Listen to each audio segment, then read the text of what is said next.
Hello and welcome to day number 4 of the PyeongChang 2018 Paralympic Winter Games. Thank you very much for joining me here at the Gyeongseon Alpine Centre. And if day 4 is anything like days 1, 2 and 3, you are in for an absolute treat. Fantastic performances, drama, a whole lot of tears so far in the first 3 days here at the Gyeongseon Alpine Centre. Coming up today, it is the Super Combined competition for our Alpine skiers.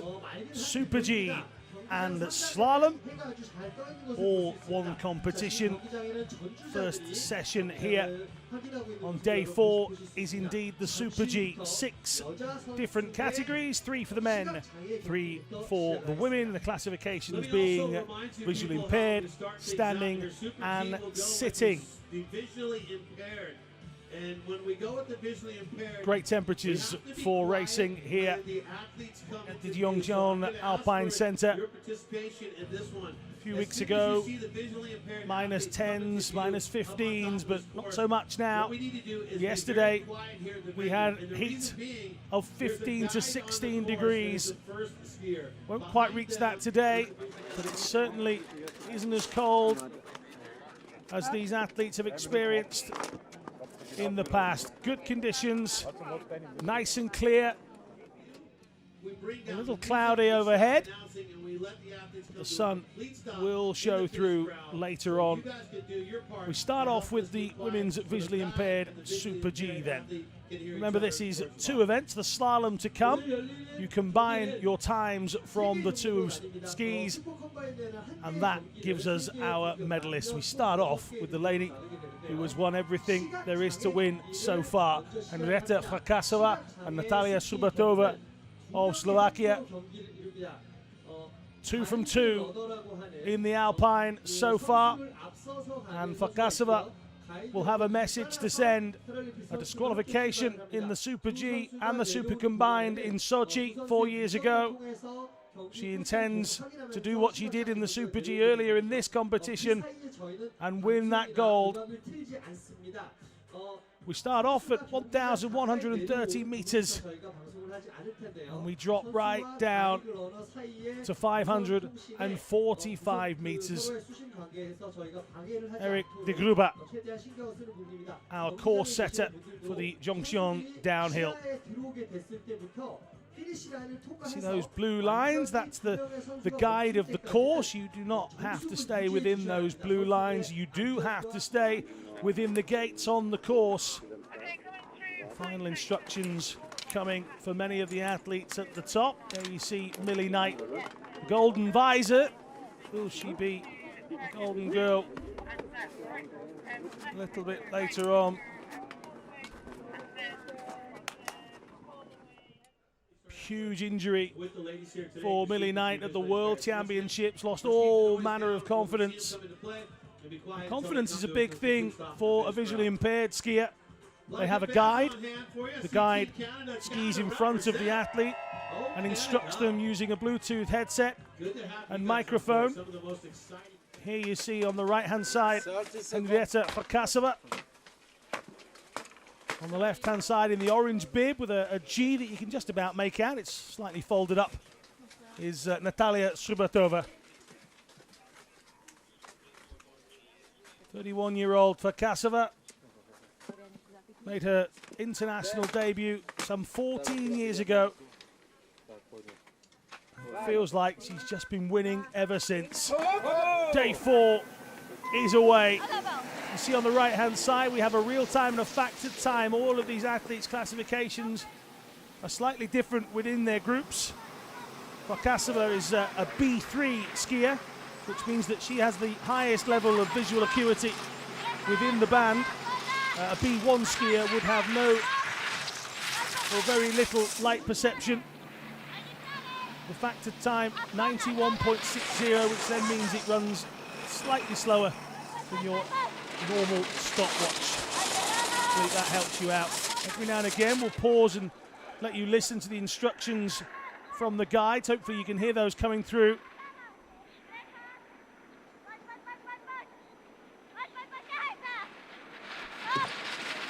beautiful thing about this pairing is it's actually just like watching two skiers rather than a skier and a guide. It's unbelievable symmetry between the two of them. They are a unit, they are a team, not just on the slopes but away from the piste as well. They even wear matching boots, not just on the skis. They've got a pair of winter boots they wear in that you can often see them in the hotels around the World Cup circuits. They look like twins. And maybe that's the key to their success. Nothing can be won in the first run. It can all be lost if you don't finish. 2 gold medals in 2010's games, 2 gold medals in Sochi, and 1:29.84 as Farkasova heads towards a 3rd gold medal here in PyeongChang.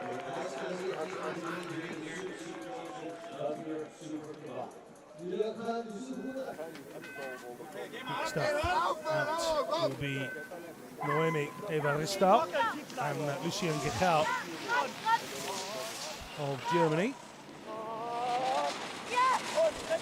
Noemi is 26 years old. Lives in Marburg an der Lahn.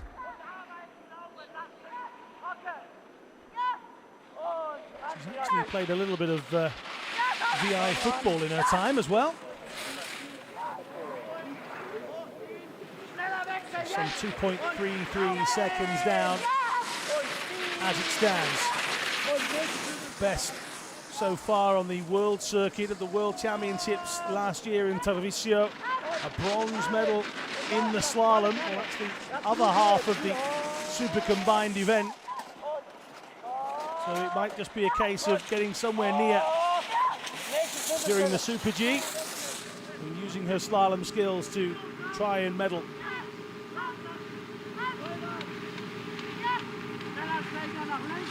Noemi's eyesight started to deteriorate at just 15 years old.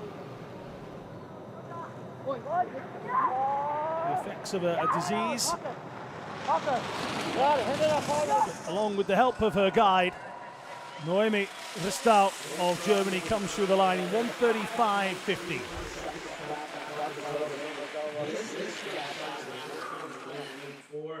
And that's going to put her in that second spot as we go back upstairs. Now, Menna Fitzpatrick, big disappointment for her and the guide Jennifer Keogh on day one. They were barely 4 or 5 gates into their first ever Paralympic run, and down they went. We are on day 4, and it's time to think about more medals. Already a bronze.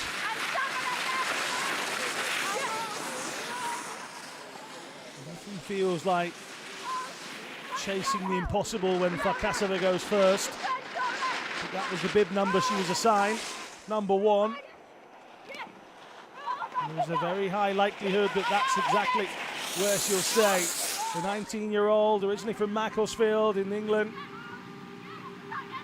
following the instructions of Jen Keogh, 34-year-old, who's skied for the army. She's also been a guide for Menna's teammate Millie Knight. At times, she was injured for Sochi. Oh, 1:31.49. That gives her every hope come the second part of this super combined competition on the slalom, and the Men and Jen combo are happy.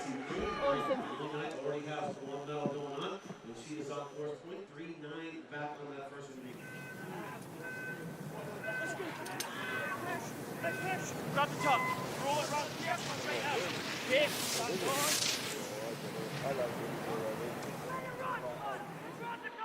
now, history maker. He's Britain's youngest ever Paralympian. Just 15 in Sochi. 5th place. Certainly arriving here in PyeongChang with every intention of doing much better than that, and has already with a silver. World champion in the downhill.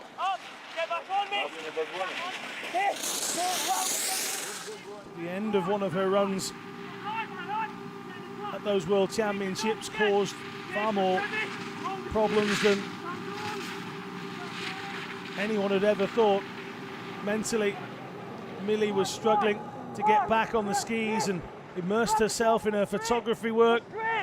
But across the line she comes here, 1:33.63. That places Millie Knight in third position. They've got her confidence back. They've got her skiing fast. Can she go quicker in the slalom later on? So we will focus our attention back up top. The next Perrine ready to go for it. The next one's going to see.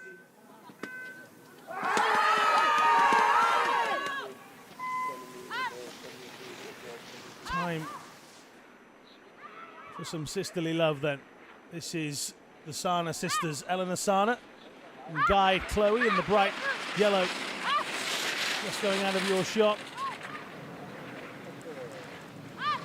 1.92 the difference already. Just short of 70 kilometers an hour. The feeling and sensation of being guided down a mountain at 70 kilometers an hour. If you are brave enough to give that a go, make sure the person who chooses your guide is somebody that you can throw every ounce of trust into. If you can't trust your sister, who can you trust? 29.84 is the behemoth of a task that everybody else has. And again, will be outside it, but in terms of medal contention, it's fourth for Eleanor Sana, 1:34.39. Less than a second gap between fifth and fourth. We'll go back up top and we'll get ready for our next period.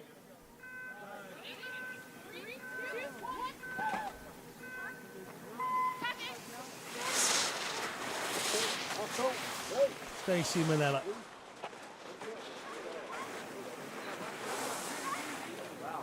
Two sixth-place finishers in Sochi. Manella being guided down by Sadie DeBaum. Took time out after those games in Russia. Wanted to concentrate on her studies at Dartmouth College. What she'd done in New Hampshire. She wanted to get back on the slopes, and you saw a big puff of snow on the left-hand side of your screen, and that is because Stacey Manella has gone to ground, and it's out for the American. Bronze at the Super Combined in the World Champ. She will be gutted. Yeah, Kelly Gallagher,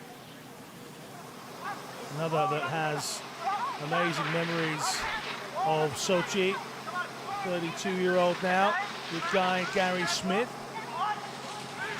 Gold in the Super G in Russia 4 years ago. Change of guide and her form since then have meant that it was unlikely that she would replicate it. At one point she wasn't even on the British team to come, which was staggering considering she was the first ever Brit to win a Paralympic Winter Games gold.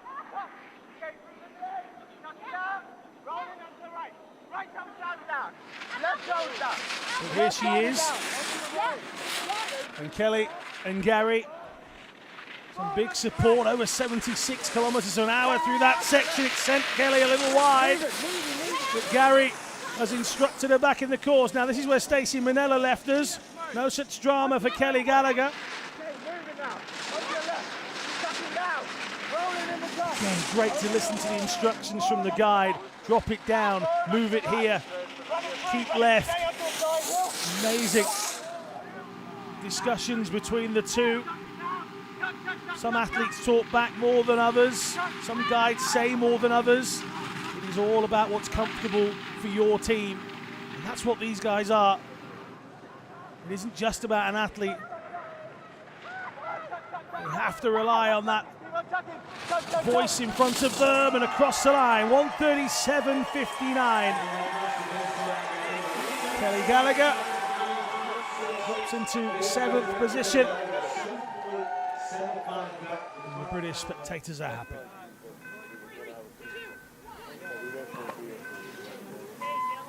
We've had a sister pairing. This is husband and wife. Rob Umstead at the front, the guide. Danielle Umstead, 45-year-old from Illinois. Living in Park City, Utah these days. There's how many athletes, not just American, but even from around the world.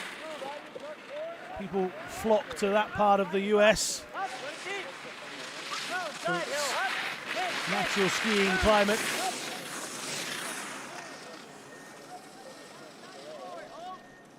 Rob, who competed as an able-bodied skier at university level, so he's no slouch on the skis himself. Diagnosed with multiple sclerosis back in 2010. Bronze at the downhill in 2010, as well as this event, the Super Combined. She was bronze in this event again in Sochi. But it's another athlete who has seen some youngsters come through in the VI class and has struggled to podium as regularly as she was before, being driven to the line. Go, go, go, says husband Rob. 1:37.70 is the time from Danielle. 1:37.7. That's the top 10. That's 7th place. 7.86 back. Australia have high hopes in Alpine in the VI. And this is the lady that gives them the reason to have those high hopes. 29-year-old Melissa Perrine. Christian Geiger is her guide. Perrine's hair flapping in the wind behind her helmet. Nearly 70 kilometers an hour. It's a hefty speed through that section. This is again an area we've seen the only DNF. No such issues. Quite a lot of snow being carved out of the course as these turns are made.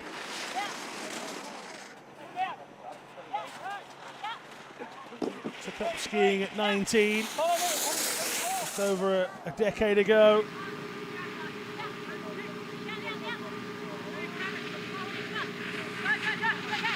Qualified at the Super Combined in Sochi.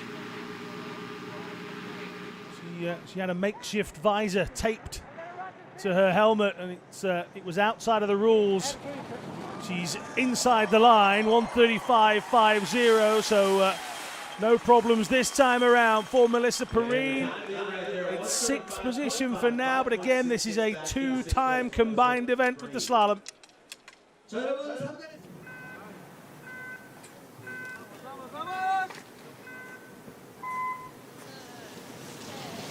Korea's athletes have been greeted at the bottom of the PyeongChang Alpine Centre with rapturous applause.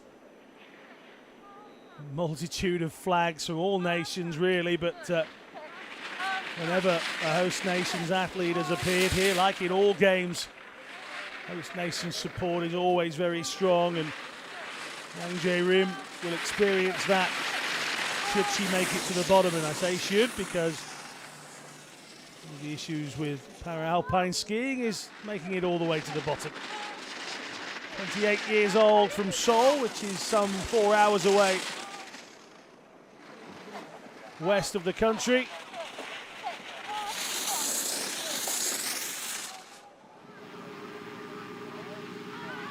Studies visual arts. Oh, and I did say the problem was getting to the bottom. Oh, and she is distraught. It was head down, then it was head up because it's out. Gets wide here over that jump and just can't put the brakes on. The skids don't stop at that speed and she misses the gate. If there were golden rules, one of them is to make sure you go through the gates.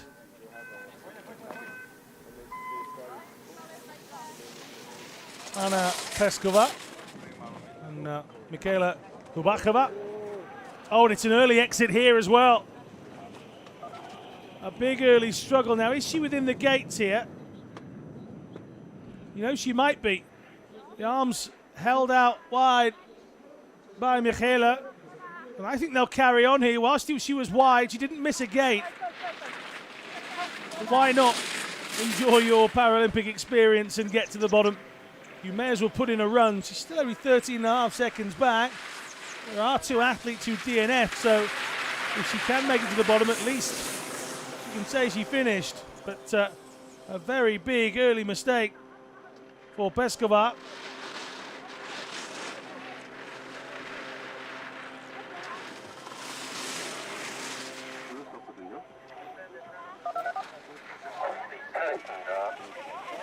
.1:30 already on the clock.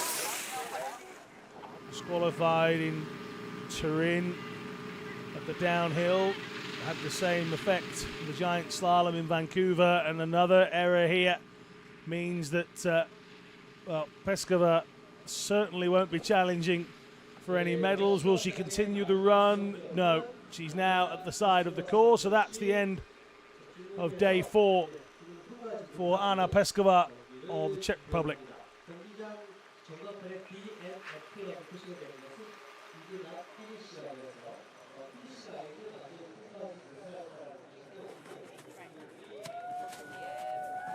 That was the leader box we just caught sight of, and Henrietta Farkasova in her usual spot. She stands at the centre. That's where the gold medals go. Menna Fitzpatrick and Millie Knight are either side, as they have been already here in PyeongChang. Remember, this is a combined event. Super G and slalom. This is the Super G section here on day 4 as we move to the standing women's event of the Super Combined.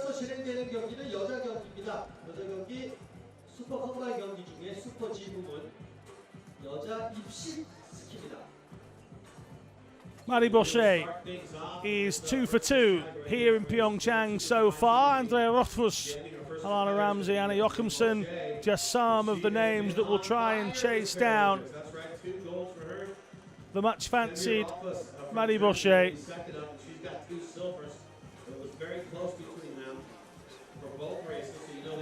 Here is a lady that has shown absolute class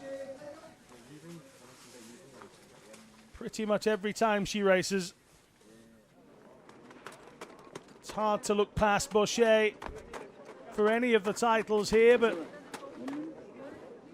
one mistake can be so costly. We've witnessed that in other events already. The lady who skis for the Albertville Handisport Club back in France. Flag bearer, the closing ceremony of the last games. Flag bearer of the opening ceremony for these ones. And the standard bearer for this competition.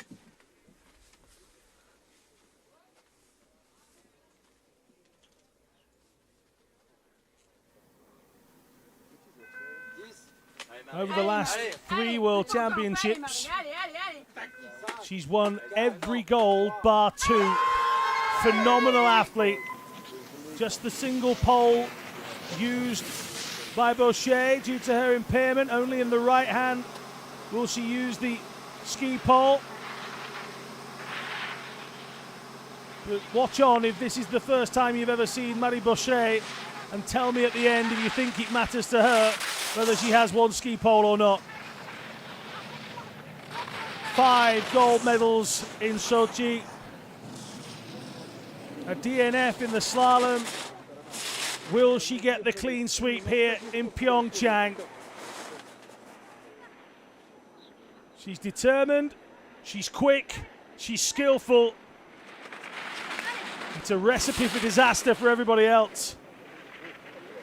49.03 through that section, just short of 90 kilometers an hour.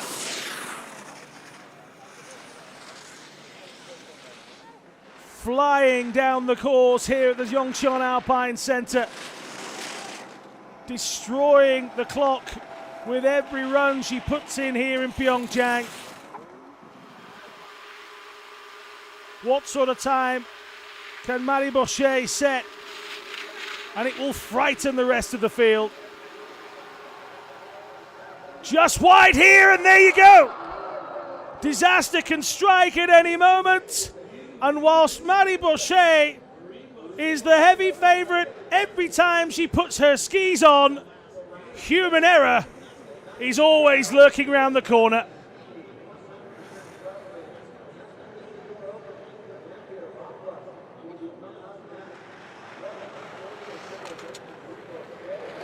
Well, there are people around this centre with their mouths wide open, and this is why. And that's quite innocuous. I mean, it looks dramatic because she crashes into the gate post. She's absolutely fine, I'm sure, physically, mentally, and in her heart. She will be devastated. And now, this competition is wide open. Andrea Rothfuss.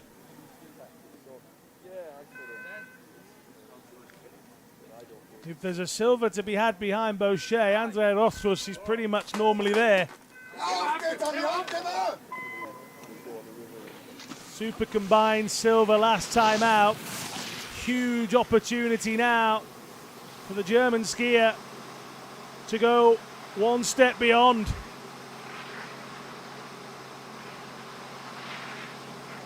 One gold at World Championship level in the slalom back in 2011. A couple of golds at the World Championships last year. The only lady to have stopped Bochet at a World Championships since 2013. And now Bochet's fall gives Rothfuss an amazing opportunity. But if it can happen to Bochet, it can happen to anybody.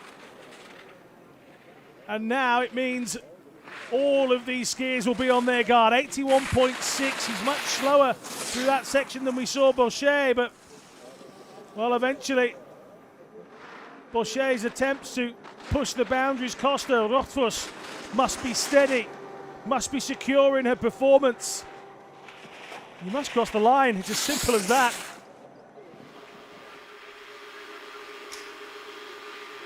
Into vision of the spectators, there's a giant German flag waving at the bottom of the hill. Will it be greeting Andrea Rothfuss, who struggles at the same point that Bochet did? Into the line she comes, 1:33.03, and I thought for a split second Rothfuss was going off course as well. There's your leader.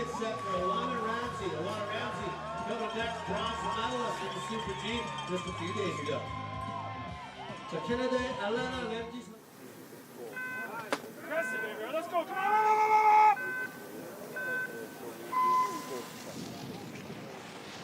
So Rothfuss with 34 through this section. Alana Ramsey is quicker, but wide. That may already be very costly. Alana Ramsey, Canadian, just 22.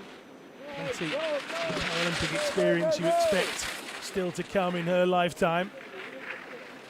Just short of 80 kilometres an hour there. That's again slightly off the pace that Rothfuss was setting. Going into your shot from left to right. Well, the bottom of the course has the problems. The bottom of the course has a sharp left-hander as you drop down. And you have to sneak back into a small right-hander before the line, and that's caused some issues so far. Ramsey comes into our eyesight now at the bottom of this hill. Here comes the left. Much better from Ramsey during this section. It'll be just outside, 1:34.25. Alana Ramsey made a bit of time up at the end there. I think we're in for a very interesting women's standing classification event.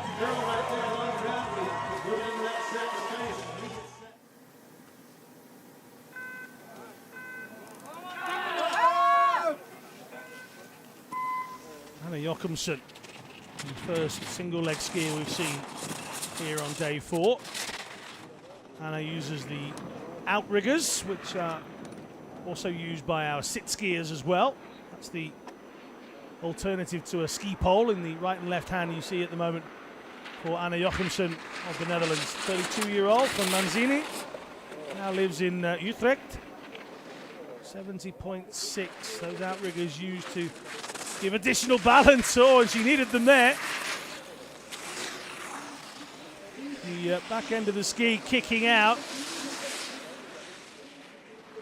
It is slippy in sections out on the course. We haven't had any natural snow since 2 days before the games. The conditions much improved over the last 5 or 6 days. Doesn't always mean it's good for the course. Jochemson carving her way down. How will she fare with this left-hander? Very well indeed, stays well between the lines, but she's going to be a good 4 or 5 seconds out. 4.44. Well, it's all the 4s for Anna Jochemson. 1:37.47 is her time.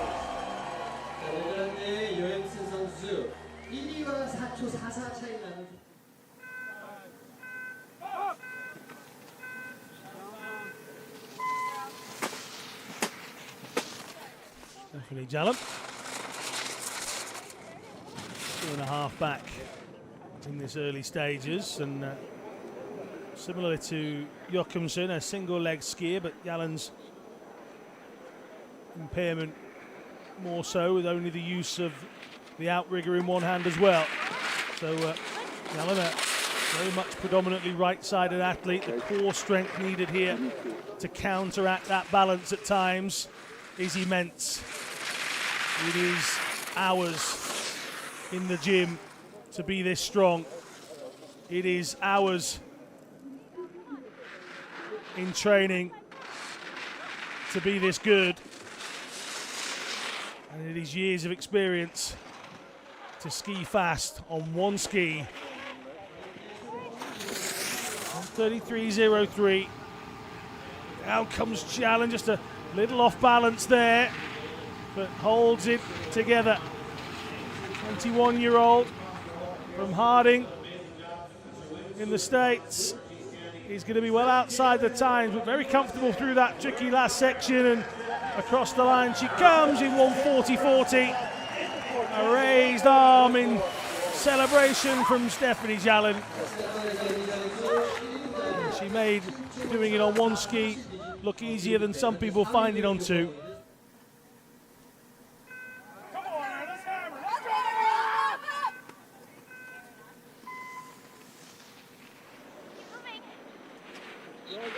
Very likeable Perrine Latimer now.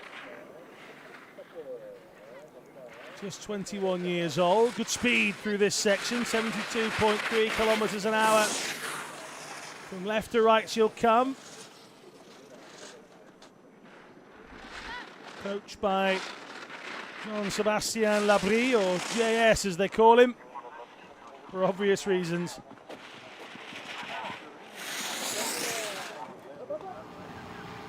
Went to Sochi, maybe not with the realistic approach of winning a medal, but here she certainly will. Certainly will want to. And again, a big opportunity, but a little raggy through that section, and 5.62 the difference. Perrine Latimer crosses in 1:38.65. She seems happy there, doesn't she?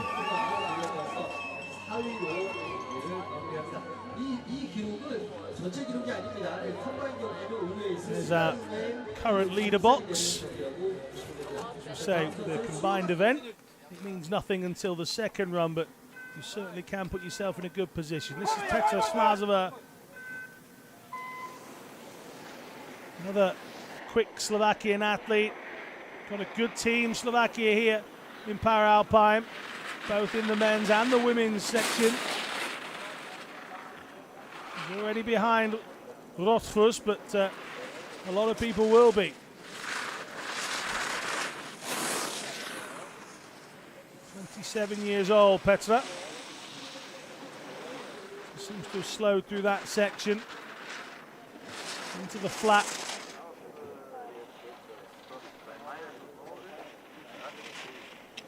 3:03 is by no means an easy time. Oh, and a big slide from Smazova through that section there, and we're already coming up to the leading time. Here's the tricky left-hander then, through a blue and a red gate. Very nicely done, to be fair, from Smazova, but a lot of the last few athletes are going much slower through that final section than our lead athletes. So we're coping with it much better. 1:41.07 for Petra Smazova.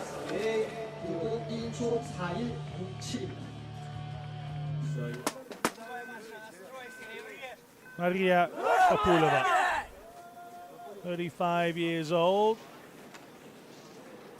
from Chusovoy in Russia. Has a daughter, Diana. Been competing internationally since 2009, representing the neutral Paralympic athletes here in PyeongChang. Competed in 5 events in Sochi. Best result was 4th, agonisingly close to a medal. They say it's the worst place to finish.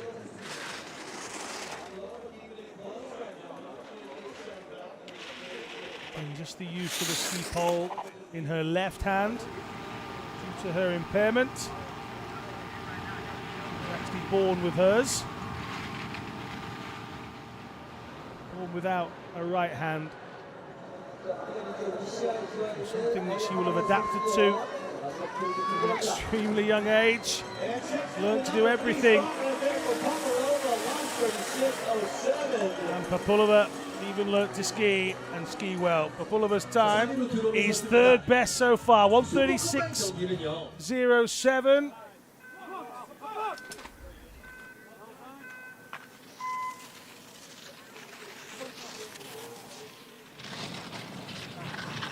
Melanie Schwartz.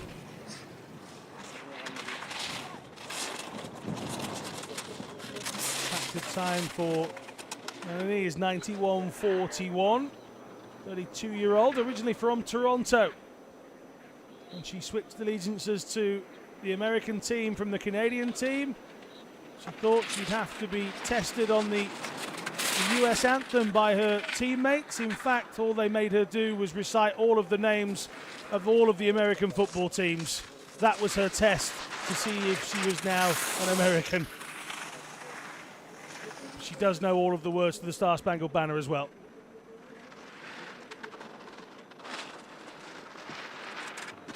Third Paralympic Games for Melanie.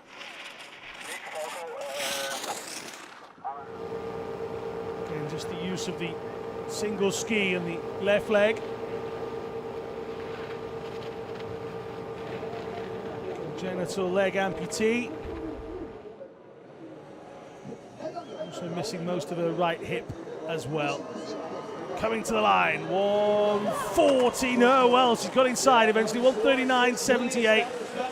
So inside 1:40, that means she's 6th for now. She'll find herself in 6th as we get set for our next competitive draw. Just 18 years of age. Frédéric Turgeon of Canada. Still a student. And she'll give herself a medal to study at home.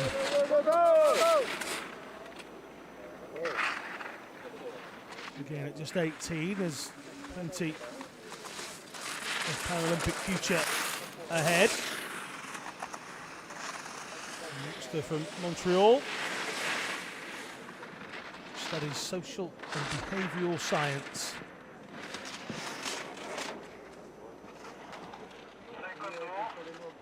Really debuted at a World Cup in 2016, so this is, again, still very early in the learning curve, and she's wide, and there's a big scream of no. got wide, missed a gate, and that is a DNF in the column for Frederique, and well, she screamed no. Clatters into this gate, not quite sure what was going on there, and she was just never going to get back inside the blue gate. Well, once you've lost it, you've lost it. And only a handful can ever regain from a problem like that. And well, at the young age of 18, Frederique unable to finish the super combined event.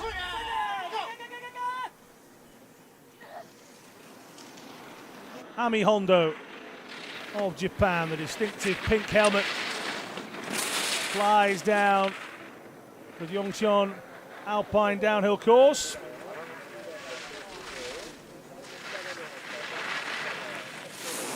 Just 20. Chasing down those top 3 times, Rothfuss, Ramsey and Papulova. But there's a big 3-second gap between 1 and 3. If you can slot yourself somewhere in there, you've every chance of podium places later on during the second run of this competition, which remember is slalom, this being the Super G. Ami Hondo studies at a science university in Tokyo. She is going to be at least 13 seconds back, 13.62 for Ami Hondo of Japan. Mel Pemble coming up, but Hondo 146.65.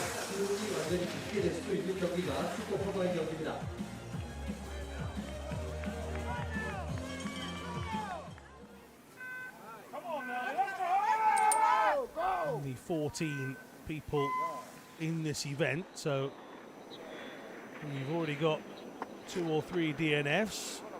Your chances increase drastically. 3 seconds separate first and third. If you can find a flying run, you've every chance. Pemble just outside of 70 kilometers an hour through that section. Her right ski at a very peculiar angle through there.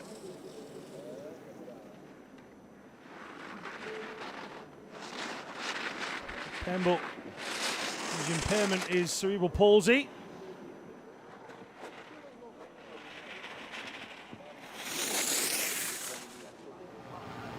The condition she has affects her right side, and that is why it is hard for Mel to control the angle of that ski. You see there, just poking out to the right side. Mel is working exceptionally hard here to come towards the line in 142.90. You're in the mix. You know why you're in the mix? Because you got across the line. 142.90 means she gets to go again in the second run, and anything can happen in Alpine.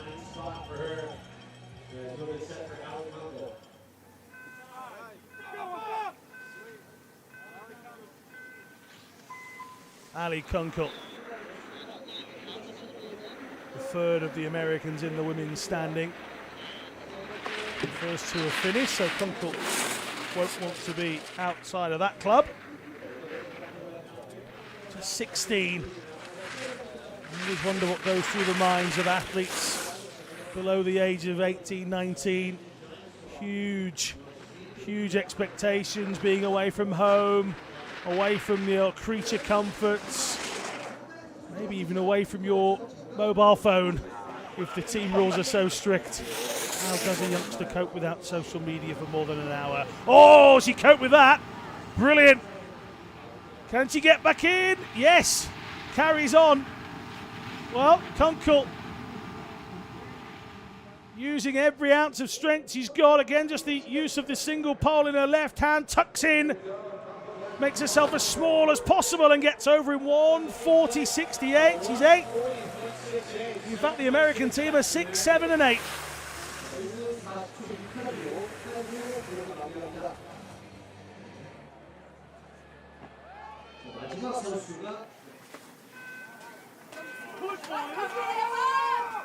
Final athlete to go In the women's standing then, 2 have failed to finish. 11 have done so. What will Molly Jepson do? The 4th Canadian in this event. At 18, she's not even the youngest. She's close though. Good split time. This is interesting. Molly Jepson flying down here.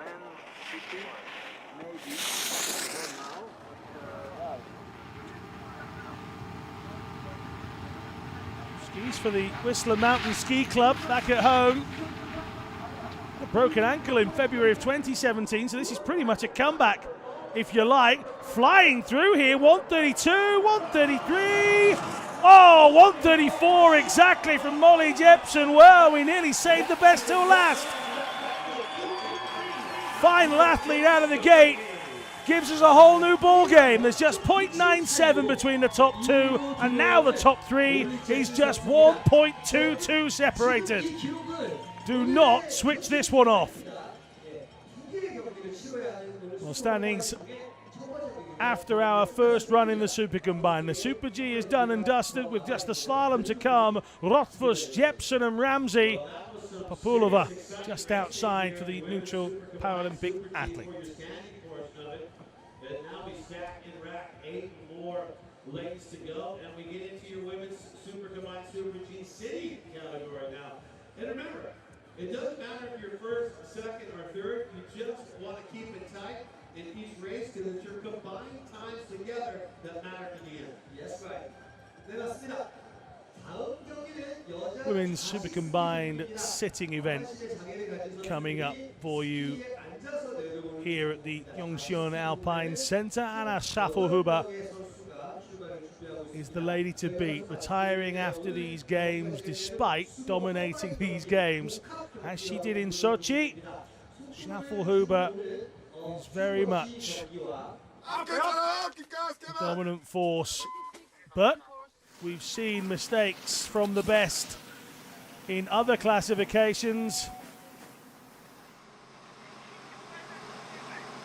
Will Schaffelhuber allow that to happen to herself? After a flying start.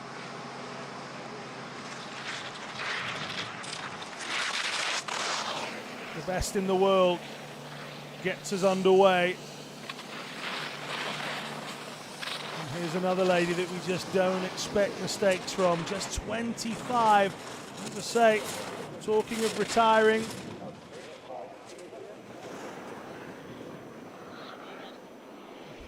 She is brutalizing the course. Can she win all of the medals on offer, as she did in Sochi?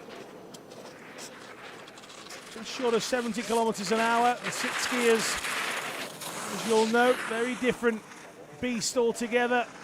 They're in their mono ski. It's a bucket seat. The suspension device underneath. Not many of the mono skis are exactly the same. All of the skiers will have done something to modify theirs. Some prefer the harder or the softer suspension. There's even one of the male skiers has 2 skis on the bottom of his mono ski. Some wear a covering over their bucket seat front, some don't. They all use the outriggers, and Schaffelhuber throws it round the corner. 1:30.57. Boy, that's quick. The smile of brilliance.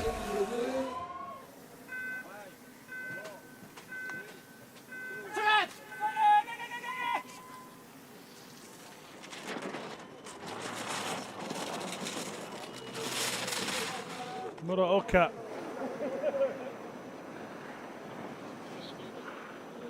Just 20 from Saitama. She's capitalised on other people's mistakes as well here in PyeongChang. Got herself a silver when all of those around her fell. She kept her nerve. Nearly 70 kilometers an hour for Muraoka as well. She was extremely frustrating in the World Cup series. On numerous occasions, she would have an absolute belter of a first run, and then all of a sudden, the second run would be miles behind, and she'd drop out of those medal contention places. But has she brought her A game? Is this the best she can be? Little light over that jump. Grinds the ski into the ground to make the turn, and here she comes into the drop down then. Nicely done from Muraoka. 1:30.57's just going to escape her, but not by much. 0.32. Well, I often find that the sitting categories are sometimes the most exciting of the three in the men and the women's divisions, and I don't think it's going to let us down again. Just 0.32 the difference.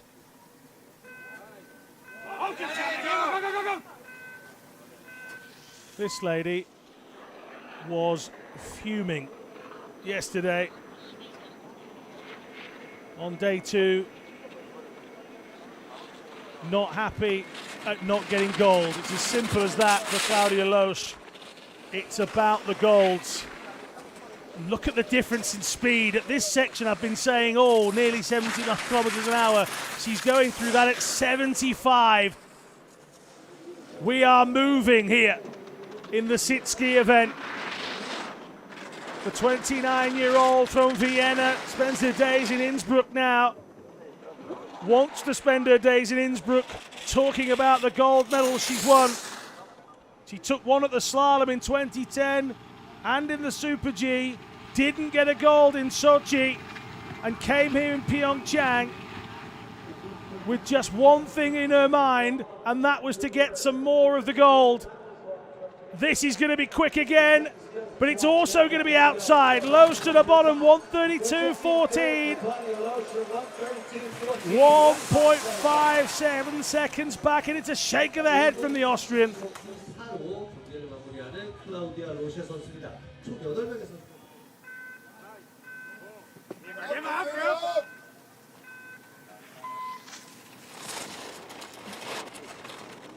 Manella Forster,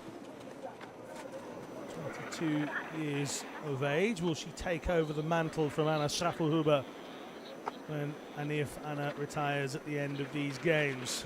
Manella Forster is into her second Paralympics. She's double silver and bronze from Sochi. She's also pretty quick through this section, but finds herself behind. The bottom section has proved very difficult here on day 4 so far.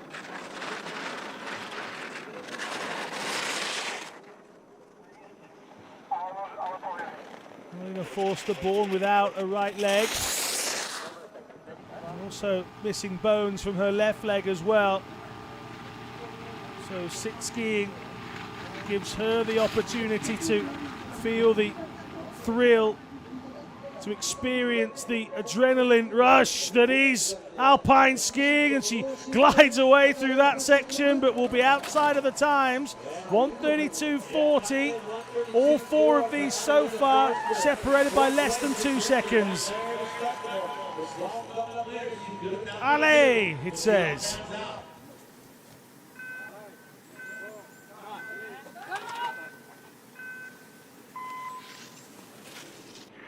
And Van Impelen of the Netherlands, 32 years of age. Involved in a car accident in 2009 whilst in Australia doing an internship. First Paralympic experience for her here in PyeongChang. The last visit and only visit to the World Championships wasn't spectacular. She was disqualified, didn't start a couple and didn't finish the others, so will be desperate to get a couple of finishes into the record book. She's already had a DNF here in PyeongChang. And a couple of good results in the World Cup this time around. She looked good in Canada in the World Cup finals as well. She might come here and really be in contention. Looks like she's heading to the back of the pile at the moment because 1:30.57's already gone and she's only just coming into the drop down. Here's the little right before they narrow themselves as much as they can to get towards the line, and that just hasn't been the best of runs for Linda van Impelen. 1:39.08. She's 8.5 seconds back from the rest.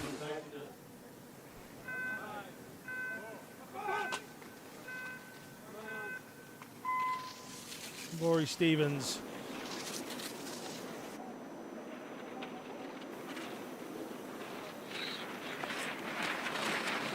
23 years of age. This is her 4th Paralympic experience, and experience is the word that I use.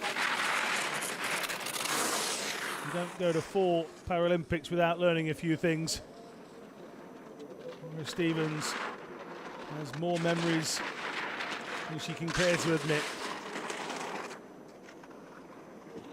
Golds in Torino in 2006.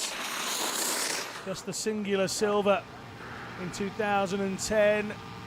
2 bronze medals in Sochi, so hasn't ever been able to get back to that success from Torino.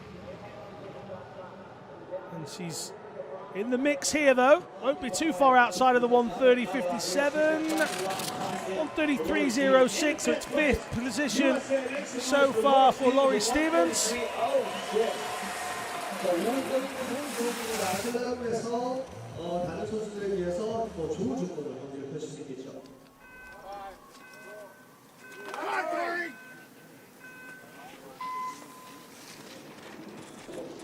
Sorry, Pendergast. Certainly excites when she races. There's a theme behind how she likes to do things, and it's just quick. A risk taker, her own admission, and attacks every course.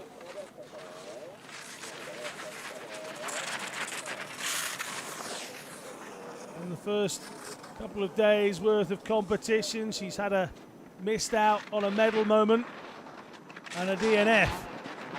Which Tori Pendergast have we got here? It was a great video of her school that she went to as a youngster, sending her a message of support, which brought tears to the eyes of Tori Pendergast. Great to know that these athletes are being watched back home by friends and family and colleagues. Well, Pendergast is slightly off the gas as she would normally be, and will be very much outside of the times required. 1:44.49, but she goes through to the second phase of this super combined competition.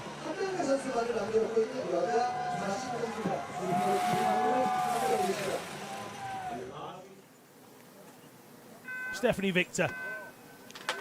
If you watched the games in Sochi, don't rub your eyes. It does say Switzerland for Stephanie Victor these days.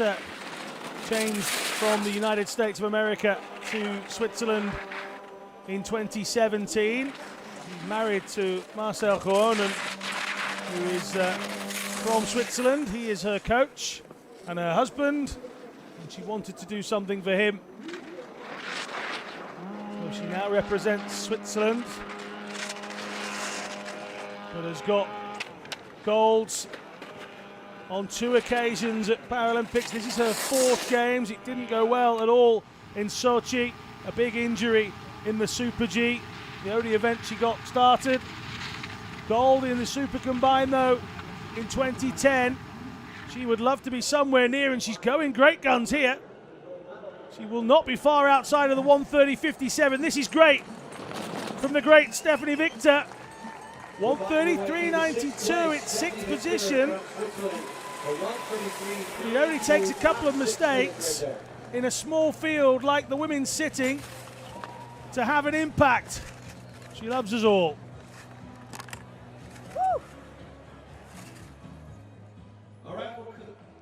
So the women's super combined sitting event is done for now. First part over, and a very familiar look to our standings. Anna Schaffelhuber in top spot. Be quiet when you see the skiers coming to view. This is only in the visually impaired category because they are on communication with their guide who's skiing in front of them. Visually impaired. They need to be able to hear each other, so we ask for everyone to be quiet when you see Super combined event. Start with the Super G. See the conditions here, beautiful. The sun is shining down on the spectators and the majority of the course. And these are the athletes that will feel the heat of the PyeongChang sun on their backs as they make their way down. Mac Marcoux, number 6 there. Great day 1, not so good on day 2, having crashed out. But it's a very, very tight field, is the men's VI event. Often hard to pick where medals will go. Giacomo Bertagnoli is a very big talent in his own right, and he's going to lead us off in a few moments. He's just 19, is Giacomo, with his guide Fabrizio Casal. But he's already a world champion, did it in his homeland in Tarvisio last year. It was sweet Tarvisio for Giacomo Bertagnoli. Won the Super G.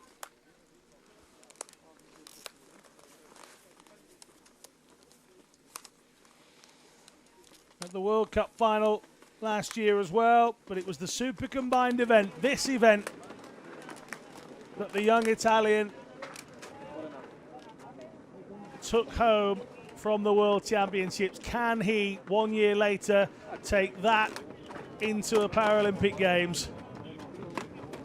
The concentration levels, the lineup of the guides who are equally as focused, equally as serious, equally as fit and talented as the athletes that they are in charge of.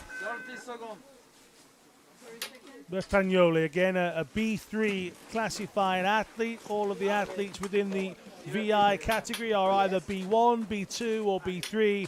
Those in B1 have the lowest visual acuity. Those who are B3 have the highest level of visual acuity within the classification.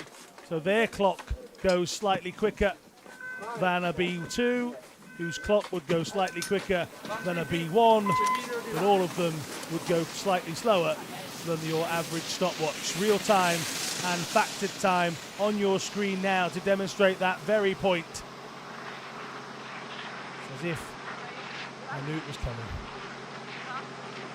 Oh, now this is interesting. Fabrizio Casal has lost a ski.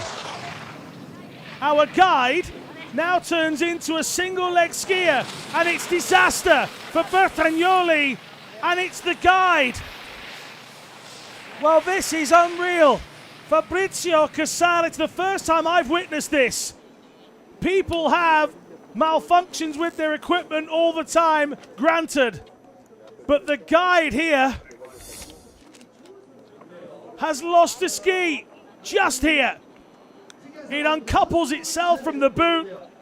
He has a go at continuing for maybe 2 or 3 gates. But Fabrizio Casal of Italy, the guide for the world champion, loses his ski, and Italy will not have the Paralympic champion of the super combined event.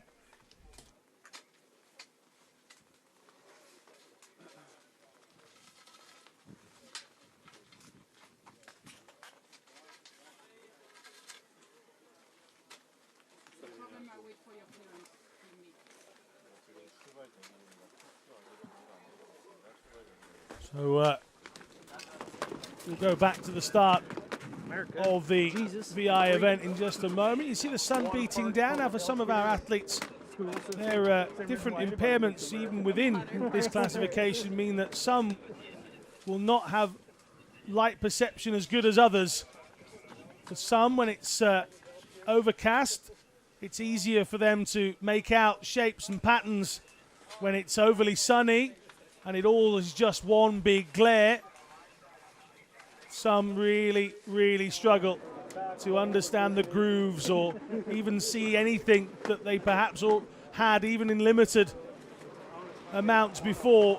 The weather can really make a change. Obviously when it's snowing, that's another factor as well. Only in B1 athletes are the goggles blacked out because they are measured as having the lowest level of visual acuity. So to make sure that the playing field is indeed fair, those that are registered as B1 have their goggles blacked out completely anyway.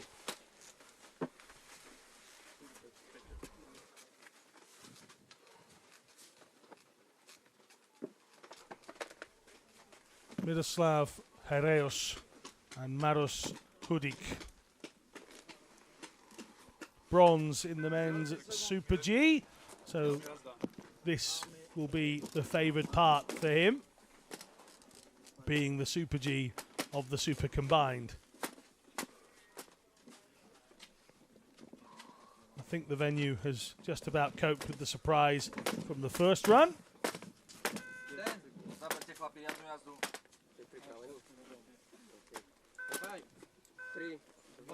So Hreos and Hudik from Slovakia. Miroslav, just 31 years of age. Began skiing when he was 12, so nigh on 20 years on the piste. And again, this is the first time you've ever tuned in to see visual impaired skiing. The guides have a headset microphone with a Bluetooth that goes to the skier. They can communicate between the two of them. The guide's job is to keep the athlete safe, first and foremost, and then guide them the fastest route down this mountain and hopefully into a medal position. These two have won from these games. This is their third Paralympics. 2 bronze in 2010, a silver at the downhill before disaster in all 4 of the following events. In Sochi, can he go one better, Miroslav Hreos?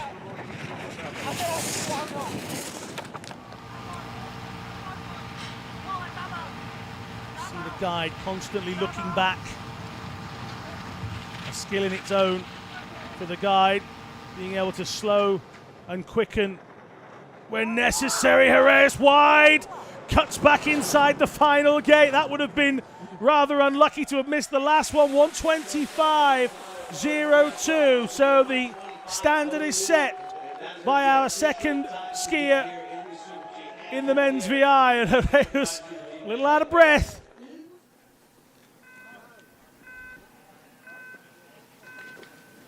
Jon Santacana Mesterui from Spain, 37 years old now, from San Sebastian. Understandably at 37 there is a little chat within the circuit that he may be retiring after these games. Well, we'll have to wait and see about that.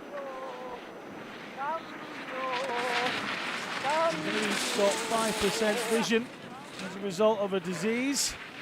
The condition causes progressive vision loss, so with each year that passes, the potential is for him to see less and less. So at 37, it may well be the last time we witnessed Jon Santacana, but that doesn't mean he hasn't given us great memories. 2002 a gold, 2010 a gold, 2014 a gold. Can he do it in PyeongChang? He won the downhill back-to-back from Vancouver to Sochi. He wasn't able to do that here in PyeongChang. He's got 2 4th-place finishes so far, and he crosses the line here in 1:27.34. The great Spaniard goes through to the second part of the Super Combined. He's in the mix.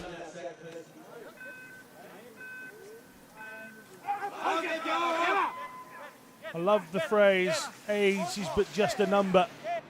Gunnar Morgenfurt epitomizes that. He's 52 years old. our skier from Austria, and he only took up the sport a few years ago. Just before turning 50, he decided that this is what he wanted to do. And he's had some success on the World Cup circuit as well. He's podiumed, which is an achievement in its own right. Can he turn that into success on the grandest scale of them all? Of course, this is his Paralympic debut at 52. His guide is less than half his age, just 25, is Christoph Meiner. I am absolutely sure that Gernot's wife Suzanne and son Ralph are watching on. As they start to come into sight of the spectators then. Diagnosed with multiple sclerosis in '93. He then contracted a visual impairment in 2005.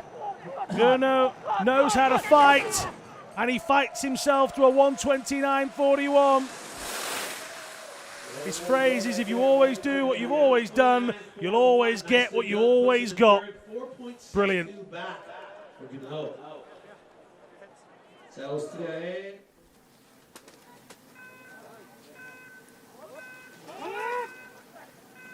Valery Verkozhubov and Yevgeny Geroyev. Just an arm in the air there from Geroyev. The guides very often wear outlandishly bright coloured clothing for obvious reasons, so that it gives every chance for their athlete to follow the path that is being carved out down the mountain by the guide. On this occasion, it's a luminous yellow, high visibility yellow if you like.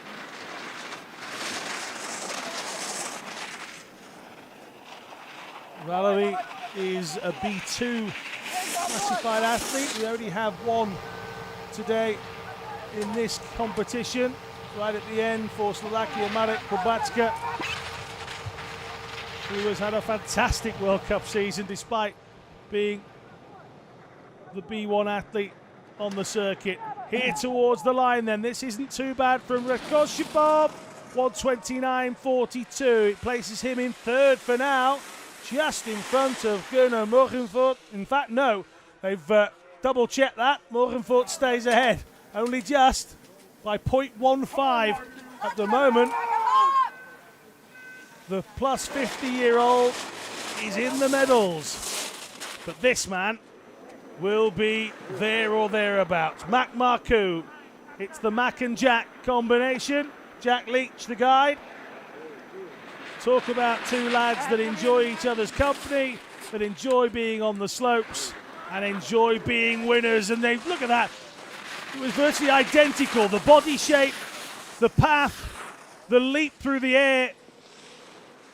And that's what makes a good team. We saw this in the women's events with Farkasova and Subatova. We see it here with these two guys from Canada.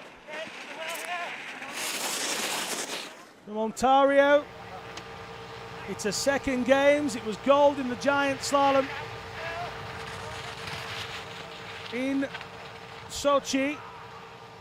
He's already won the downhill. Oh, he's out for the second time. It's a big fall for Mac Marcoux again. DNF'd in the Super G event. He's now DNF'd in the Super G part of the Super Combined. He just slips away. You can't help it. Sometimes just shifting the body weight onto the right ski, and it just went away. And the gold medal hopes went with it. Gold medal.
And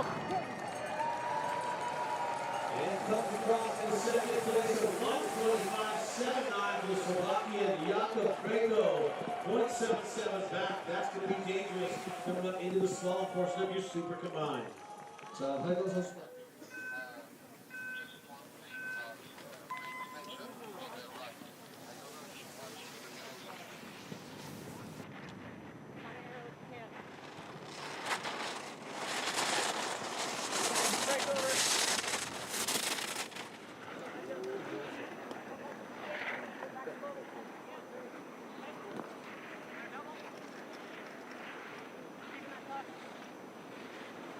Good.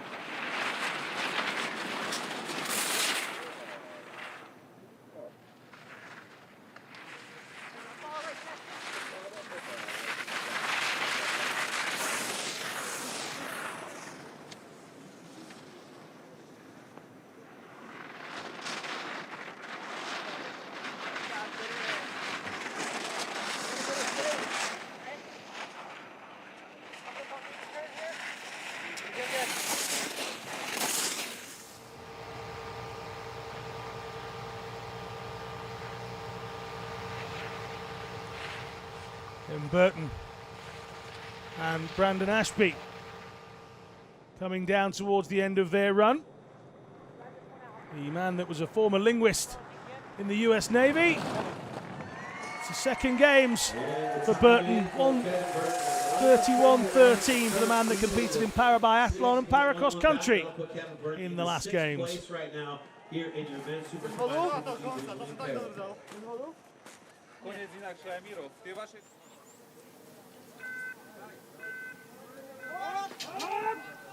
Ivan Frantsev, another of our neutral Paralympic athletes. Frantsev's guide is Roman Maglanovsky. Practice time for Ivan Frantsev is 88.09. He's not far behind Pareos's time through that time section.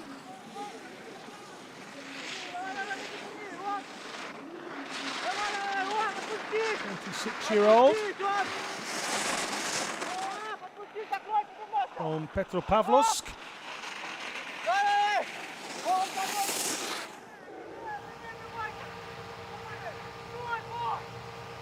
Third games for Frantsev. Again, comes here with plenty of experience. What he doesn't come here with is a historical medal. Can he change that? He's going to be outside of the lead time at least, and he crosses the line in 1:28.84. There's a huge holler from somebody in the stands. Frantsev goes into fourth position.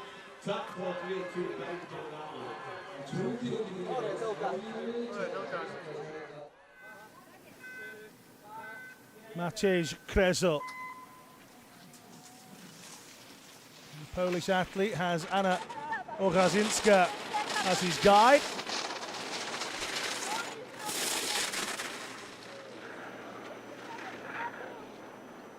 Krezel has had an indifferent World Cup season as well. Had some glory moments. Had some shockers as well. It's 4 and a bit back already here. That's a long way to come from behind. And the time set is 1:25.02. Carries on at this pace. He will be the last of the athletes so far. So Krezel needs a big finish, needs a big performance at the bottom. Can the 26-year-old make up some ground? Sliding through that section. Born with his condition. By the age of 20, had lost all of his vision in his left eye. Tunnel vision in his right. And a time of 1:34.75. 1:34.75. 8th place for Poland on that one. Jallen in 8th.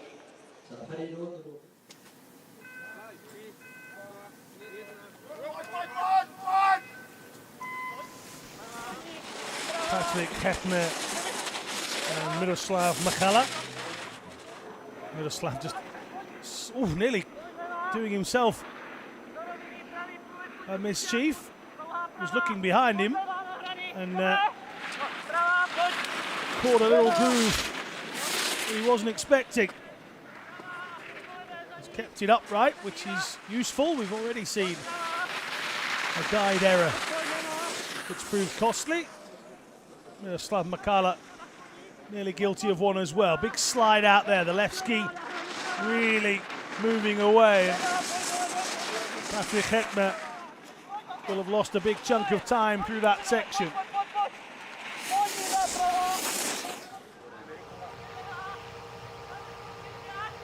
"35 years old now. It's a second games. Best finish of 7th in this competition in Sochi. There are 13 athletes who started it. We've already lost a couple. We haven't lost Hetma. He goes into 8th position. He's above Matej Kresel, 131.27.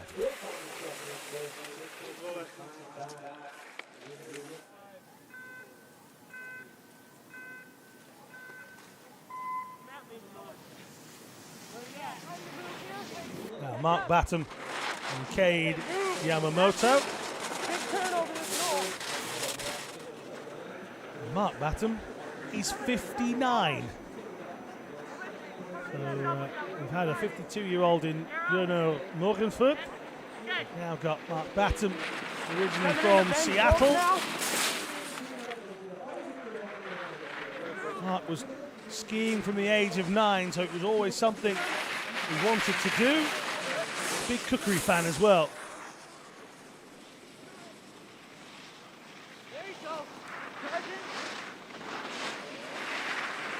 It's the third game. Silver in the downhill in 2010. Silver in this event last time out in Sochi. There has been a raft of young skiers come through in the VI events, and that can cause an issue. No matter what age you are, no matter how good you've been historically, if they step up, you've got to step up with them. Can Mark and Cade come through with a competitive time? 1:34.64 for Mark Batum.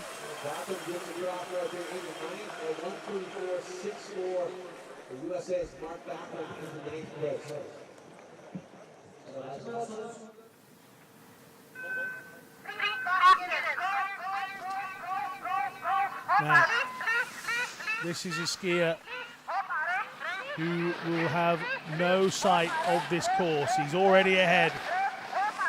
So, Marek Kubacka, to explain a little more, he is a B1 classified skier. Those goggles are completely blackened out. You'll notice there is a speaker. I'll shut up in a minute so you can hear it, but there's a speaker on the back of Maria Zatovikova's rucksack. So not only do they have a headset, there is a loudspeaker to make sure that he can hear every instruction. If you fancy having a go at this, it is not for the faint-hearted. Marek Kubacka skiing here superbly well, purely under the instructions of his guide.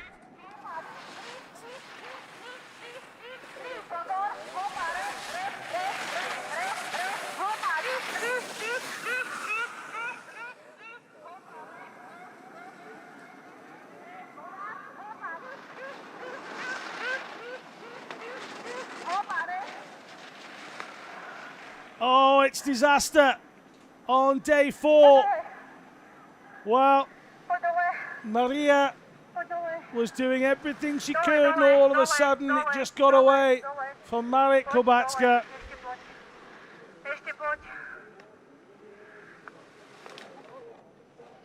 And now Maria's job will only be to guide Marek down, but not with a time.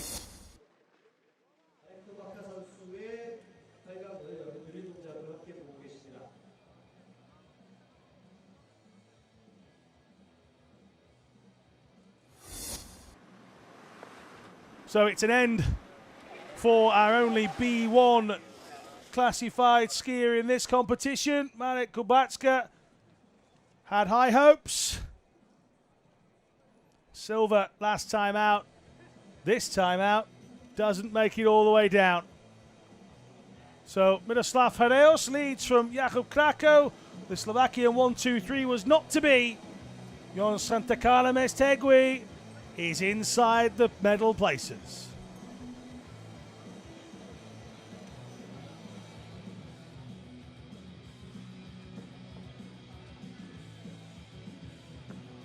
Men's super combined standing event to come. A day of drama here in PyeongChang. Some big heavy favourites have already gone out of the competition. How many more will fail to finish? Some huge names going in the standing event. Take a look through. Adam Hall, Alexei Bochet, Jaerim has won the first two events here in PyeongChang.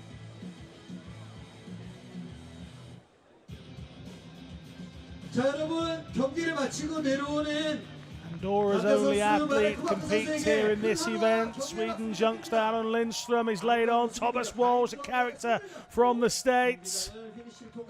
Jeffrey Stutt, possibly the biggest smile in the men's standing division.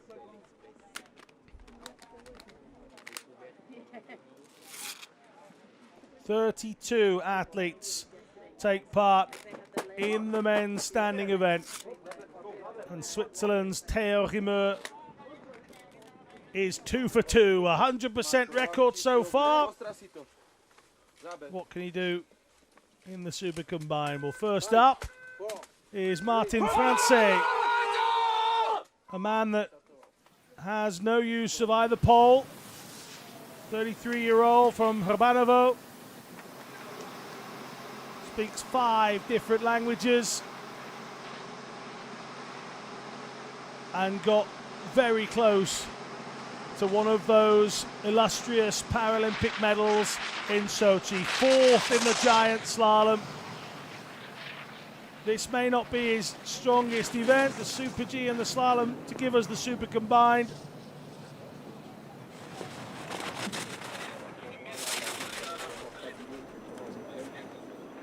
His best finish at a World Champs was also 4th, and that was also in a giant slalom. So Martin Franze has pretty much come as close as you can get on a couple of occasions. He was born with underdeveloped upper and lower limbs.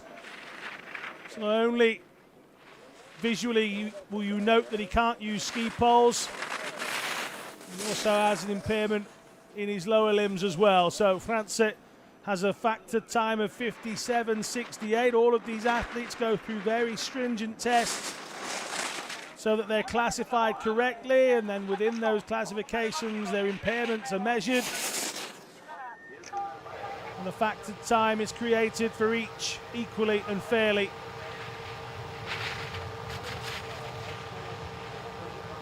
He's a DJ in his spare time.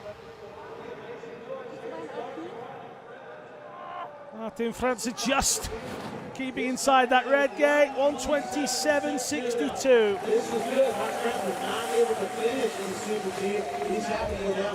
Looks up at the sky,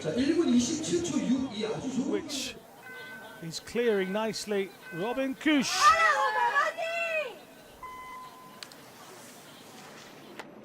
19 years old, from Neuchâtel in Switzerland, home of Neuchâtel Xamax.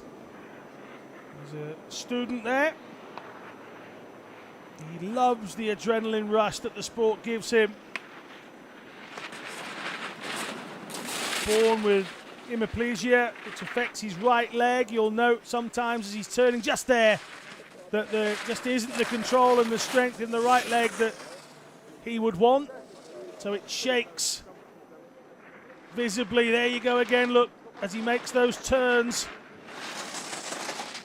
using all of his strength in his left side as he makes those left turns, which means that his concentration isn't on his right leg, but he still has to try and control it, and that's part of the challenge for the nephew of Didier Kusch, a silver medal winner in Alpine skiing at the '98 Nagano Winter Olympics. And it's not going to be Robin Kusch's day agonizingly close to the finish line here on day 4. Hands on their head. Out we go. Gutting. And it's this right-hander, left-hander into the right.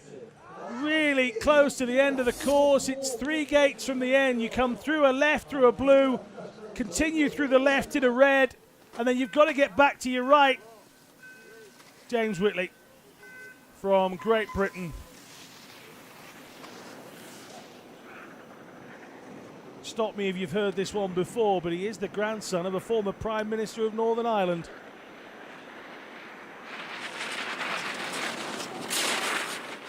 A lot of these skiers have some extremely interesting facts behind them.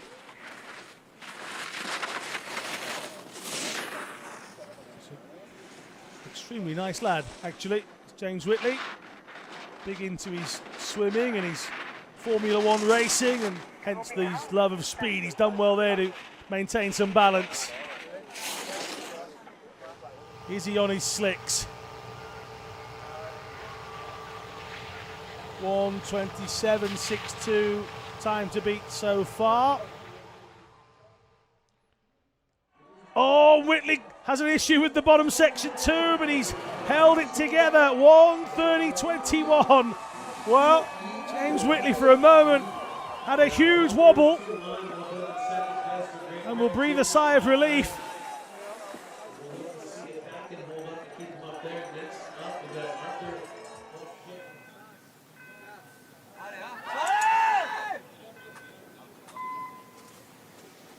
The Bochet is just 17 years old. Already 2 silvers. He's the man that's been looking longingly at the gold medal position, only to see Jaerim standing there. Can Bochet make a difference? Already a double world champion at the giant slalom and the slalom, so the second part of this super combined event will suit Arthur Bochet to a T. Oh, he's got a little wide there. He's already in front. 1:27.62. Bochet really kicking up the snow at times.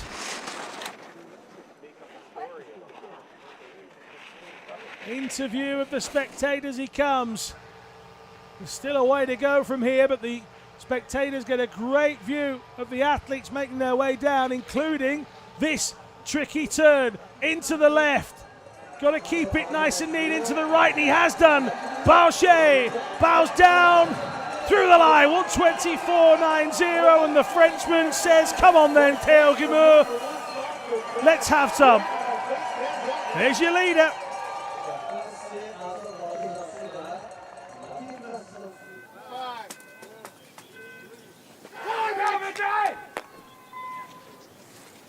Having met Mitch Gourley on a numerous occasions, I can tell you that the first 2 days will have only made him mad, and he's dressed all in greens. What do they say? Don't make me angry.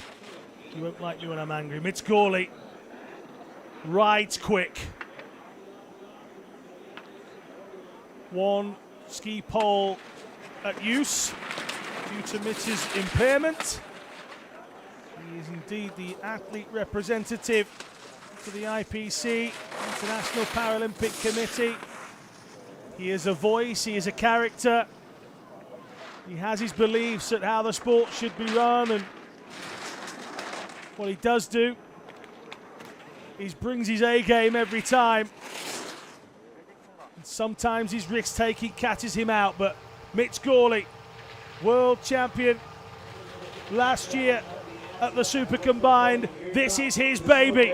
Sliding into the left. Oh, he's clattered that blue gate, but through the line he goes. He won 27.13. It's second, but a huge smash into the penultimate gate. I don't think that gate wants replacing. I think it wants burning. It is broken. Mitch Gourley absolutely smashed it.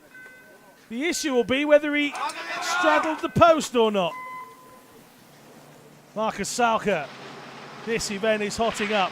Markus Salka for Austria.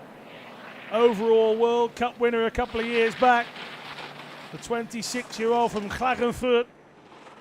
Double gold in Sochi over the downhill and the Super G. So this part of the Super Combined, he will have no issues with. Will he struggle at the bottom like so many before him? He's inside Bochet's time. Whilst Bochet has been looking up at Perrine, Marcus Salka has been looking up at the rest of the field as well, wondering how he gets there.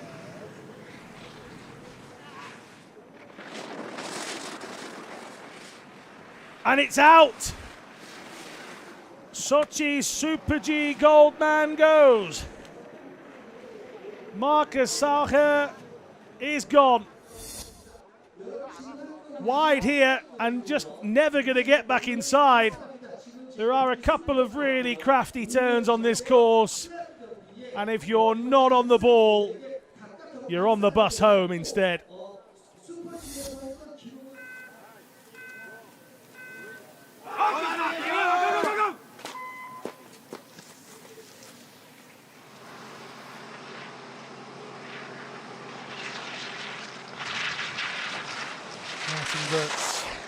Of Austria.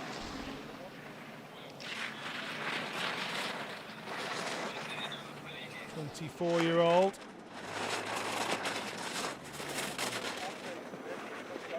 On 73 back already. This is his second games. A pocket full of 7th-place finishers in Sochi. That's his best on the World Championship circuit as well. It actually came in the Super Combined in both the Worlds and at the Paralympics last time out. So this is another that favours this event. Remember, you combine the times of the Super G and the slalom. This is the opening section, but you have to complete them both so that your 2 times indeed get combined, as the title of the event would suggest. Into the left-hander that leads you down the hill, very smooth. It's a little slower than the rest so far, but Martin Wirtz comfortably through the line. 1:30.96 for the Austrian.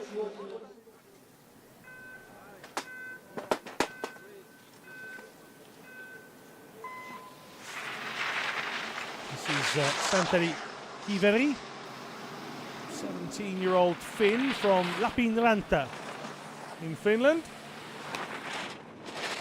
I don't know where that is, but I know it sounds great. Just 0.08 the difference here. Born with severe nerve damage in his right shoulder, doesn't have a full range of movement in his right arm, so he tucks it inside his bib, completely allowed. You can't tie a knot in your bib, but you can tuck your arm inside. He would rather do that than have it flailing, so perfectly accepted. It still means he is skiing with just the use of the one arm for balance on his left side. A couple of 5th places at the World Cup final last year. A 6th in the Super Combined at the World Championships, which surprised many. He's going to go 4th here, 4 seconds back. But it's a time of 1:28.92 for Santeri Iveri of Finland.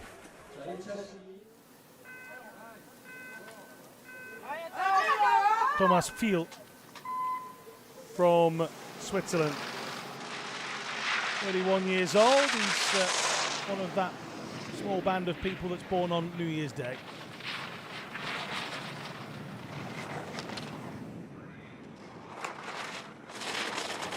Another that his impairment is cerebral palsy. On his right side, you see his right arm.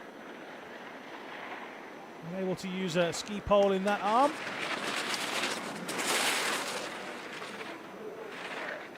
You see the difference in the size of his right and left leg. The dominant strength down that left-hand side, so he has to try and utilize that to get around the course as fast as possible, whilst managing the impairment at around about 80 kilometres an hour. Breathtaking stuff.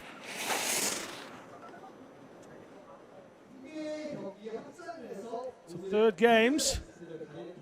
He's got medals, bronze and silver from 2006. It's not gone that way ever since.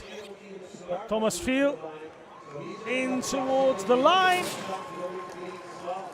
Field's time puts him in 5th position, 1:29.08 for this very experienced Swiss skier.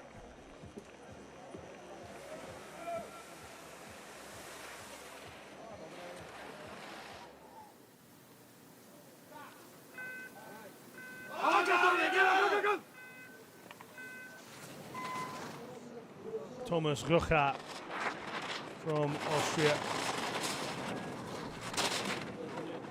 Röcher, 24. Another of our single leg skiers. Just barging aside a few of the gate posts. The tightest line is that means you smash through the post to get as close to it. As long as you don't straddle it, i.e. your ski goes through the gate, you're okay. Mason just blitzing that red gate as he comes through it. Another of the Austrians from Klagenfurt, and another that is returning to the Paralympics. A second experience for him, a couple of DNFs in Sochi, but a 5th place in the slalom will stand him mentally in good stead for an attack on a medal here, but it's going to be outside 1:30. 1:30.33 for Thomas Röcher. It means he's down in 7th position. Adam Hall of New Zealand up next.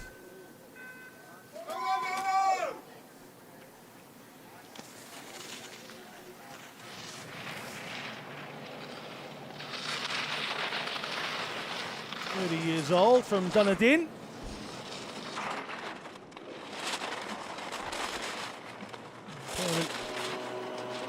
From spinal cord injuries. He also tore ligaments in his knee back in 2007. He's had problems historically, but trying to return the strength. Adam Hall started competing for New Zealand back in 2004, so vastly experienced. This is a 3rd games for the man that was gold winning in the slalom in 2010. Couldn't replicate that in Sochi, got a 4th in this event, the super combined. Would love to go one step further this time around. Born with spina bifida, requiring several operations on his nerves in his back as a child. 1:29.06 for Adam Hall. Looks across at his time. No real expression. Kirk Schornstein. Another with the use of just the singular ski pole. Impairment for Kirk on the right side. Big soccer fan. You have to choose between soccer and skiing. And thankfully for him, he chose skiing. This is his 3rd Paralympics. It's a medal. His aim is to try and finish inside the top 10, and when you compete in a field where there's over 30, the top 10 is a decent place to aim. He's actually a member of the Athletes' Council for the Canadian Paralympic Committee. And through the line, 128.67. It's fourth here for Kirk Schornstein. Oh, he's buzzing with that. Oh, not bad, he says. Not bad at all, Kirk.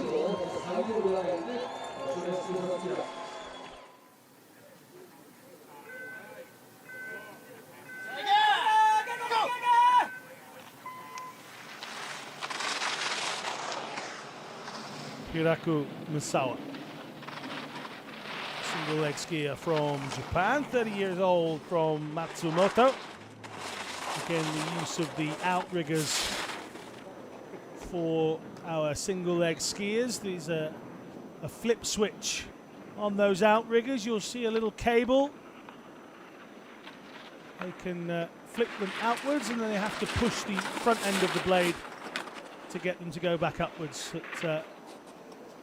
Whilst they're coming down, it's used as an aid for balance and a little bit of steering as well. Misawa moving nicely through the course. Another that's here for the third time. He's been inside the top 10. In fact, he got 6th in the Super Combined in 2010. And he got 2 fifth-place finishes at the World Champs last year. Again, one of those being in the Super Combined. So this is one of his favourite events. Tucking in towards the finish then. He's going to get back to his right. Down he comes. 130 is looking around about right. 130.38. So he goes 10th here.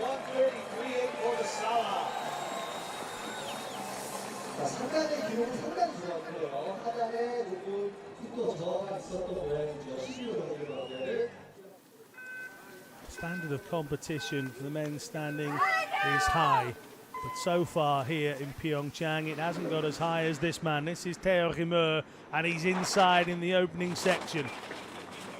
His start quicker than anyone else's so far. Oh, big slide and out. Day 4 will be known as disaster day for the favourites, and Jaerim is gone.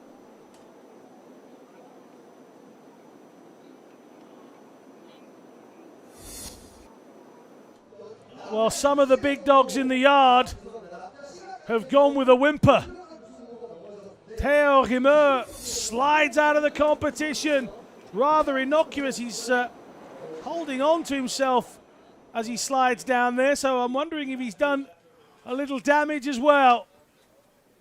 It is very, very hard on the joints, very hard on the ligaments, this alpine skiing.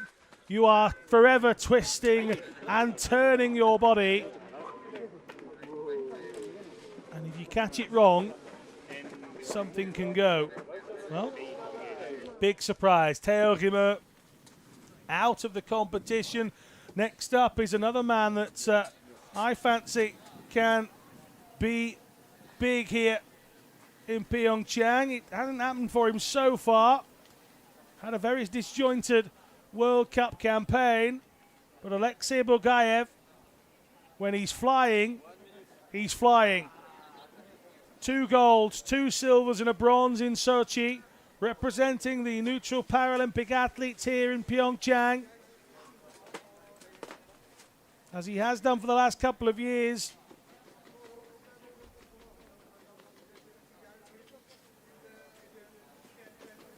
He's a tough cookie, you know.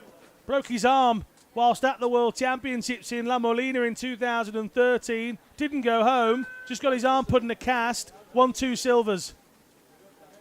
Tough or what?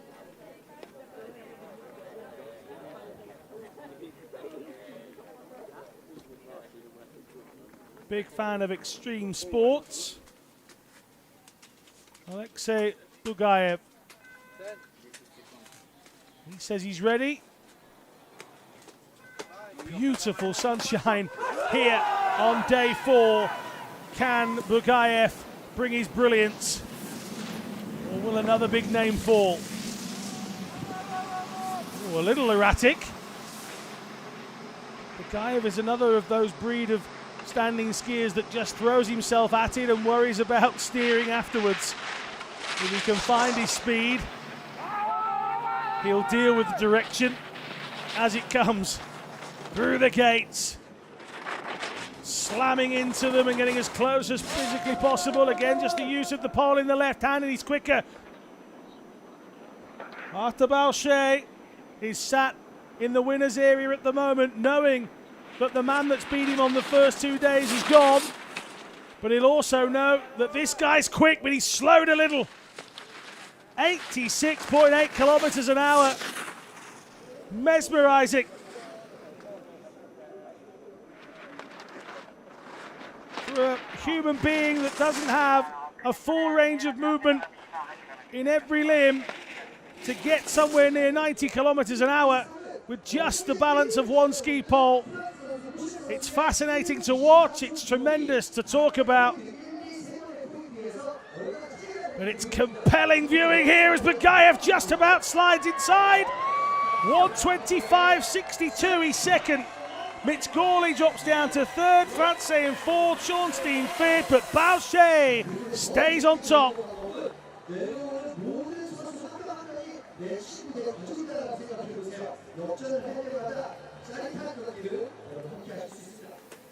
Alexander Alyabayev.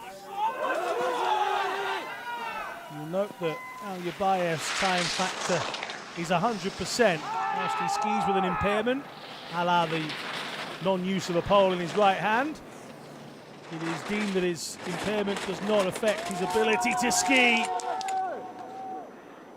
Oh, he certainly struggled through that section. There's a couple of wobbles from Alyabayev that he's managed to conquer. 28-year-old in his third Paralympic Games. A bronze in the slalom in Sochi was a huge moment for him. Silver in the slalom a couple of years ago in the World Championships of 2015.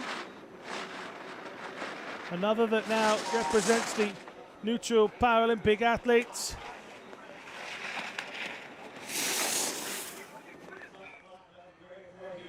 Bayev would love to be somewhere near his compatriot Bochet,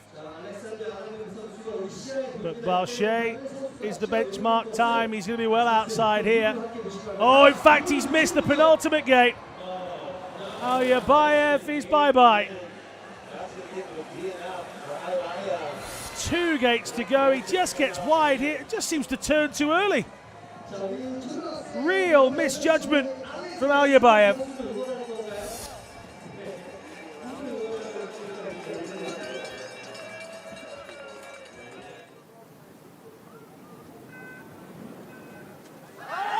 One Frenchman leads. Another that shows moments of brilliance is Jaerim Brossan. Still young as well. The French certainly have a very good young and upcoming team, mixed in with the experience of people like Johan Taboulet in the sitting. Bochet and Brossan are characters they can work with as well. He has an above left knee amputation. Also a range of impairments in his left shoulder as well. You notice his left arm doesn't rise as high sometimes as the right.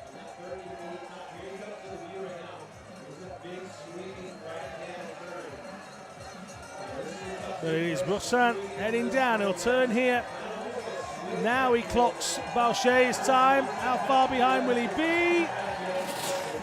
1:29.81. There is a big mass of red, white and blue flags supporting the French.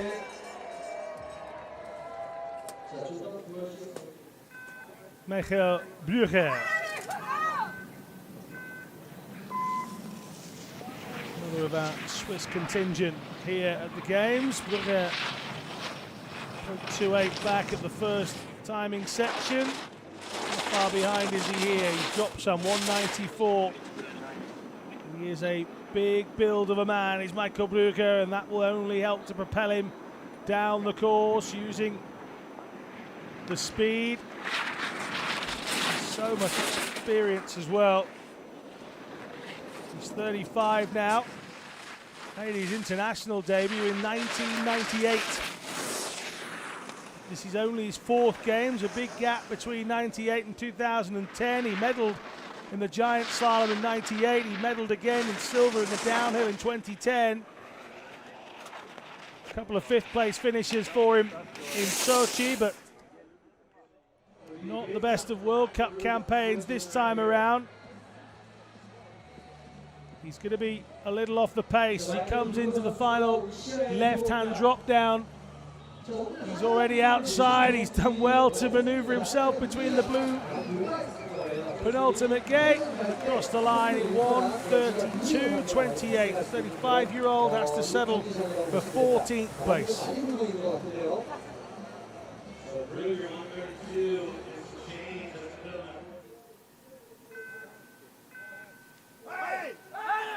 Now then, Jasper Balkan. Oh, it's disaster at the first outing for the young Belgian, who has gone through so many obstacles to be here. And Jasper Balkan is down on the very first run. His coach leading up to this. Oh, and it's so innocuous. He just goes from underneath him. It just goes from underneath him. There, the skis cross. And Balkan stacks it on day one. He's feeling his face. He's an injury there. It'll be his pride, knowing Jasper, that hurts him the most. All the way through the World Cup campaign, he had one ambition only, and that was to make sure that he got here. When he qualified, his coach and he were told that they wouldn't be the same coach and partner at the games. So his coach is here, watching on somewhere, I'm sure, and he will be devastated with Jasper Balkan. Hopefully, he's okay.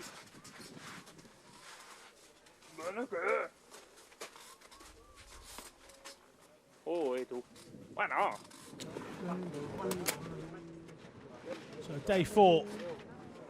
This is the men's super combined Super G standing event. Slalom completes the second half. In the background there you can see Jeffrey Studt in the foreground. That's Davide Bendotti. Jonty O'Callaghan is chatting away in the background as well. Now it looks like Jasper hasn't come out too good from his fall. As a member of the medical team going to take a look at him. It was rather dramatic. His health and well-being now the main concern out there on the course.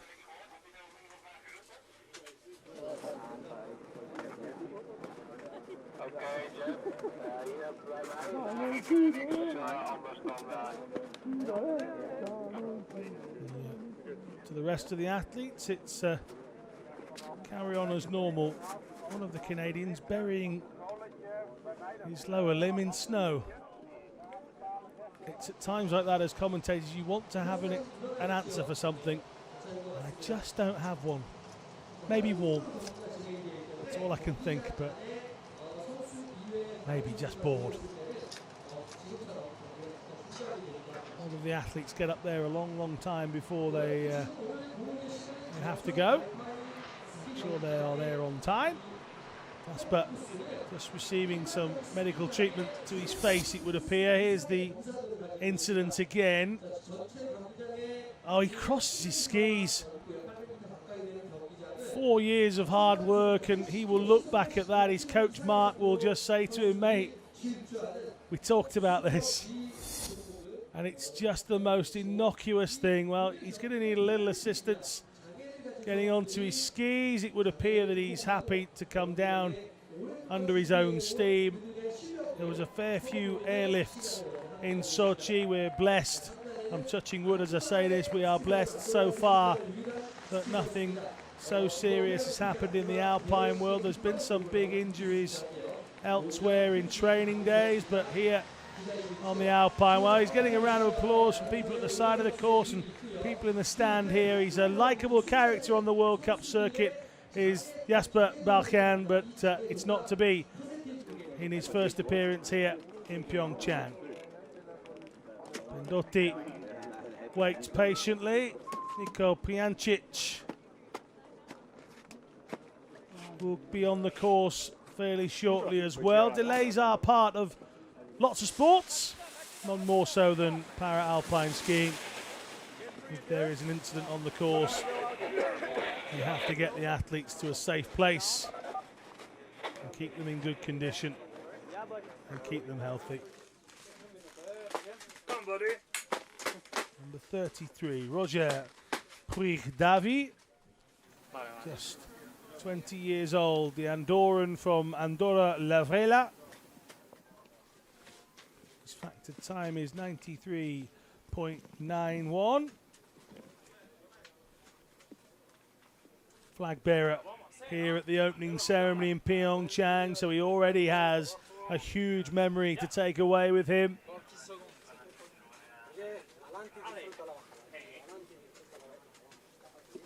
He's hemiplegia as a result of a skiing accident when he was just 14.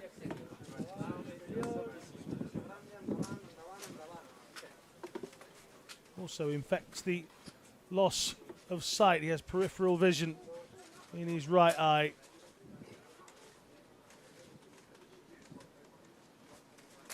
But does that stop him from coming down a mountain at 70 plus kilometers an hour? Not a chance. Oh, a little wayward with his left leg there, trying to push too hard and just the skis slipping from underneath him, but Roger Prejudice navigates the opening section and not exactly looking comfortable, shall we say.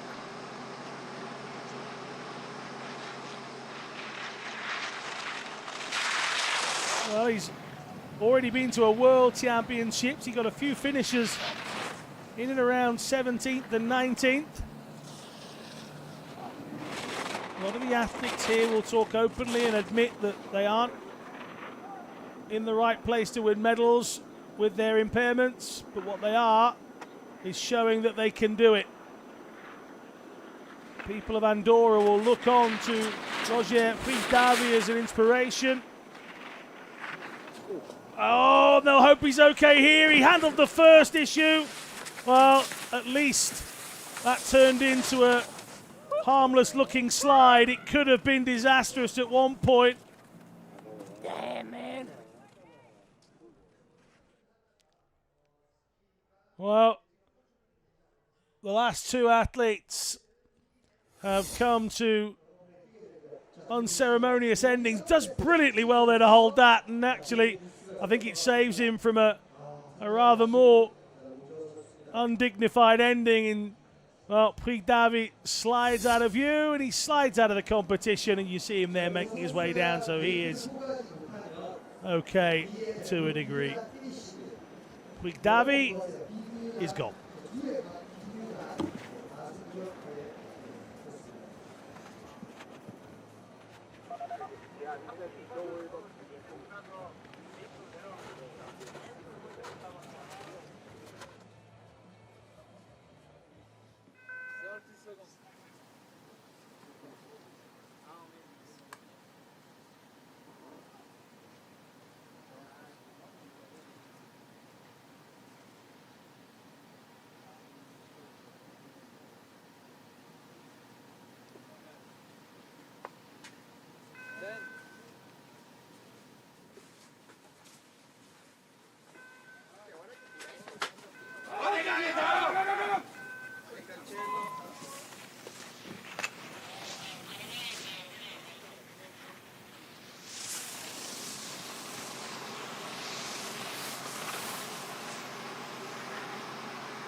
Action resuming with Niko Pijancic.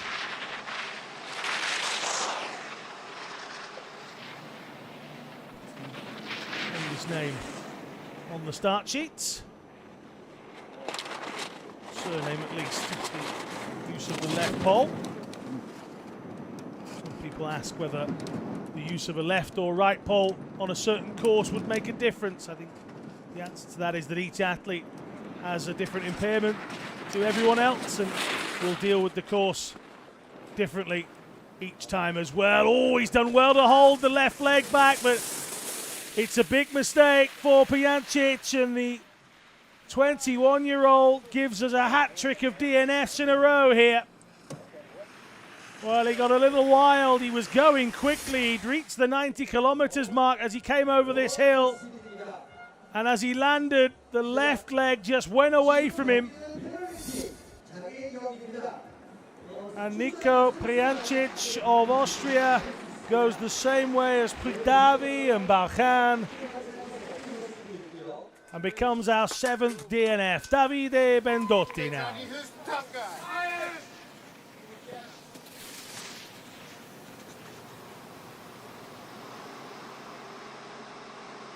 24 years old, was actually skiing on the World Cup circuit when he had his birthday at the beginning of this year.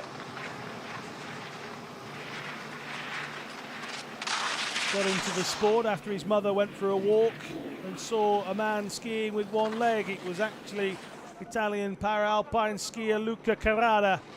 They got chatting. Several years later, Davide Bendotti is a Paralympian in his own rights. Thank you, mother. Hope he said that the other day.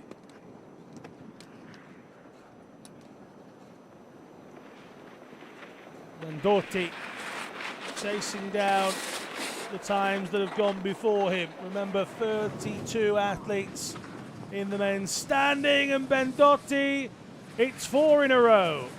Out goes the Italian to the side, and the man making his Paralympic debut here. He's also competed in para swimming at a high level. Has washed out. Another innocuous one. Just misjudging. Now I wonder if the sun is causing an issue in the eye line as it comes up, but not witnessed that over the first few days, so I'd be surprised if that is the excuse from some, but you never know. It is bright, I will say that. Sunlight on white. Oh, and down goes our 5th consecutive skier. This is Jonty O'Callaghan, and the young Australian joins an ever-growing list here on day 4 of DNFs.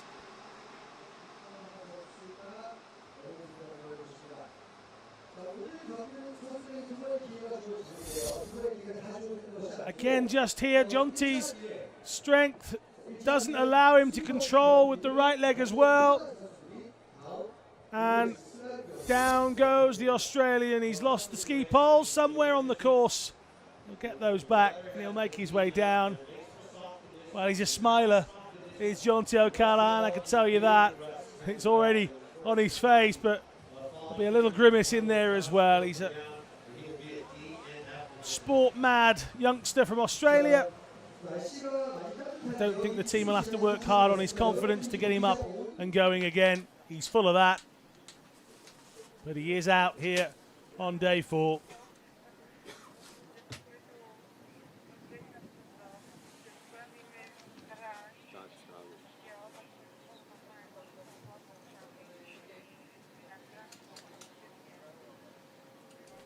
Miroslav Ladinsky, he's waiting to make his way out. He will be the next to go, 45 years of age. No longer considered a youngster, but considering there are men nearing 60 here in the Alpine competition, you can happily say he's not yet one of the elder statesmen. Took up skiing in a mountain range at home in 2009.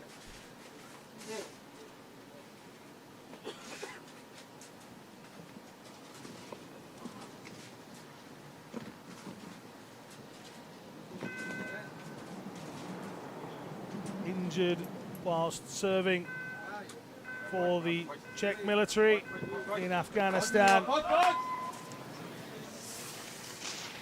caused in the result of a loss of his left ankle. With the use of a prosthetic. This is Miroslav Ladinsky of the Czech Republic. A couple of World Championship appearances, a first Paralympic Games at 45.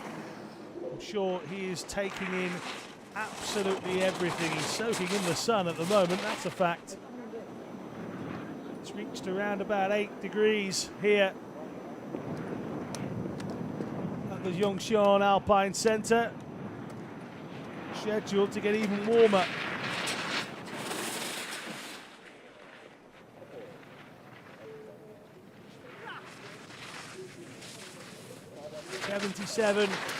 .8 kilometers an hour through that section. Didn't look particularly smooth, but Ladinsky is keeping it between the lines. More importantly, he's keeping it between the gates. He's hammered that one. Here's the trick. Get as close to them as you can. If you have to knock them out of the way, then do so. You'll see that in any form of alpine skiing. 1:24.90 for Arthur Bochet. And with the loss of Jaerim in this competition, and now Ladinsky as well. We are on a roll here.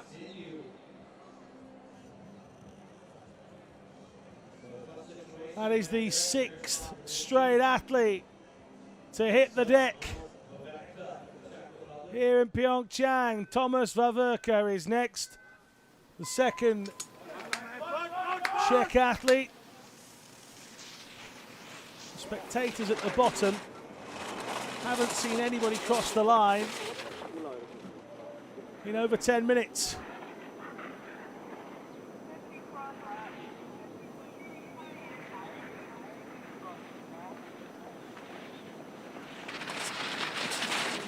And Vaverka break this very much unwanted run of skiers with the letters DNF next to their finish.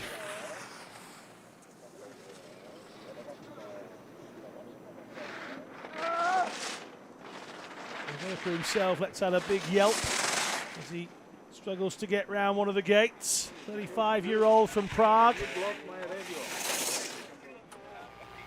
Fluent in English and German as well is Vaverka. He's flowing down the course. He looks like he might put this curse of the DNF to bed. Through the penultimate gate, inside the red, and we've got a finisher. Over the line, 1:34.52. It leaves him down in 15th position. But seeing as 10 people haven't made it down at all, he can very much consider that a big achievement.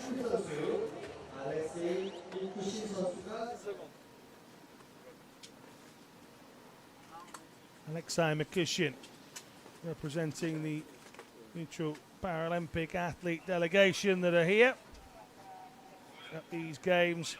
He is just 19.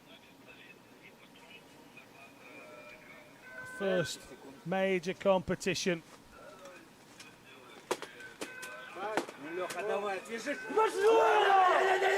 Left arm was amputated after an injury during ski training back in 2007.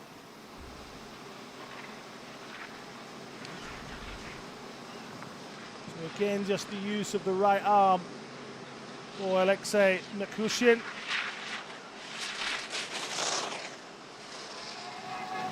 Debut back in 2013 on the World Cup circuit. Didn't get the opportunity to represent at any of the World Championships as yet. He's 2.76 back here. If he carries on at this pace, it would leave him in last position. So he needs to pick some up through the gate somewhere. Over the little jump at 76.7 kilometers an hour goes Mikushin. Gold medal winner at the national championships back in Russia a couple of years ago. There is a talent in there. How hard can he be pushed on the international circuit remains to be seen. Big slide. Oh, he's just pulled his right leg back inside the gate. There was an ooh from the crowd that was audible inside my room. They're all watching it on the big screen. He just squeezed his right leg back inside the gate post. Towards the line then for Makushin. It's 136.82.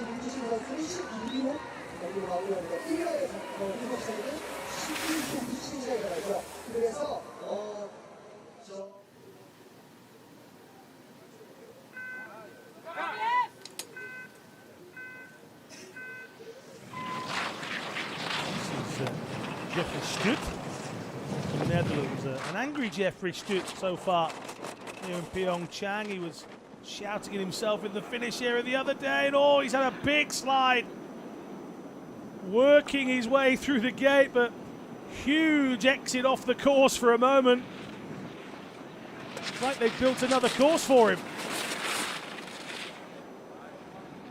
3 seconds back.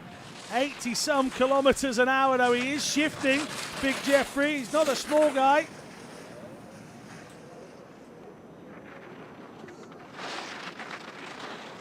One of those giant smiles you can't ignore as Jeffrey Stut. Behind that smile is a nice character, the 22-year-old. His impairment is cerebral palsy. As a result of a stroke at birth.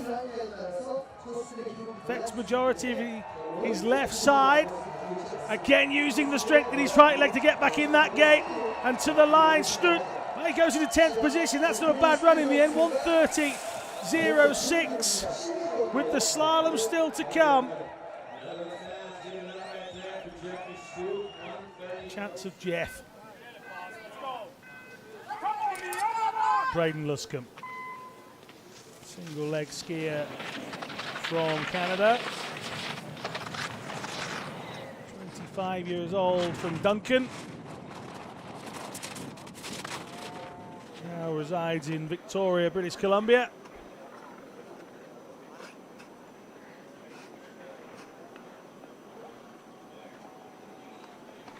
Big fan of road cycling as well when he's got time during the summer months. Keeps himself fit doing that. It's the second games, but these are the first games he's managed finishes so far. The first in Sochi. Oh, he's just struggled there, and well, he's going to pull up. Here's Braden Luscombe. Well, as I talk about the fact that he didn't finish at all in Sochi, he doesn't finish here. Some say that commentators are cursed. It's a fact. Luscombe disappears from the competition. It's well, I can't even explain it. He does struggle to get inside that right-hander, but just decides that that's enough for him, so maybe there's an injury deep down. Jamie Stanton up next.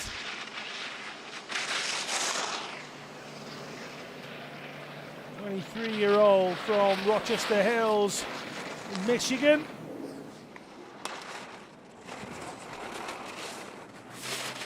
He's behind already. He'll be outside of the top 10 at this pace. Stanton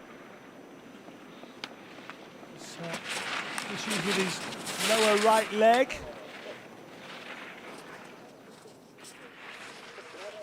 He'll retire after these games with Jamie Stanton. It's his second Paralympics. He secured his dream job of working on Wall Street. He starts that in the summer. He doesn't want to try and combine that love of business and finance with skiing as well competitively. He feels like he doesn't have the capacity to do both, and that's a fair enough decision. There we go, the red, white, and blue. In towards these two lefts. Down he comes. He will get a finish. Comes across the time in for Stanton. That's going to be a top 10 night play. Right leg amputation below the knee. And a time for Stanton that puts him in 9th.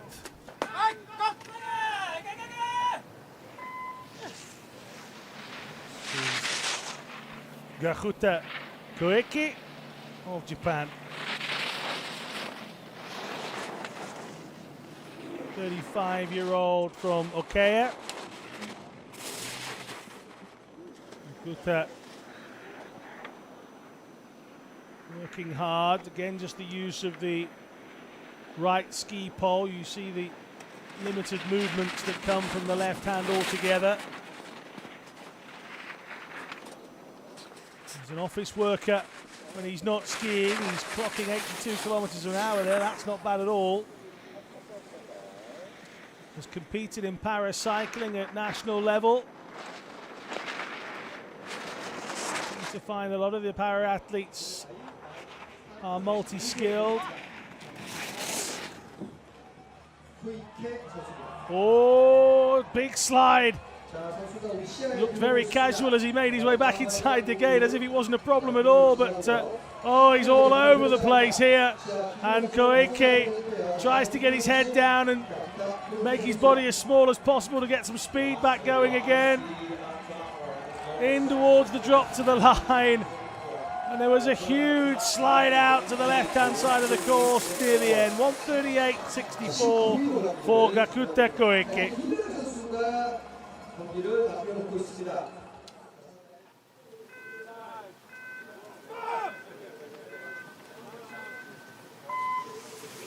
Thomas Walsh, 23 years old, originally from Vale. Debuted at the World Cup in Kranjska Gora a couple of years ago. Featured heavily for the US team at the World Cup circuit this year, with some success as well, it has to be said. He's a superstitious kind of guy. He has to put his right boot on first, and he never watches the racer in front of him.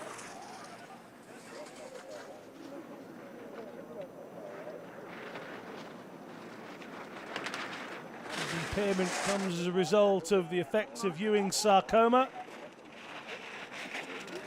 Diagnosed with that back in 2009. He only had his final radiation treatment in June of 2010. One more to go after Thomas Roth. That's going to be Walsh from Sweden. bashing through. Walsh trying to hang on He's here. going to get inside that one. It's caused a few problems, but across the line he comes. He's inside the top 10. And in my mind, somewhere inside the top 12, and you really have a chance, and he's happy. But he's always happy, is Thomas Walsh, to be fair.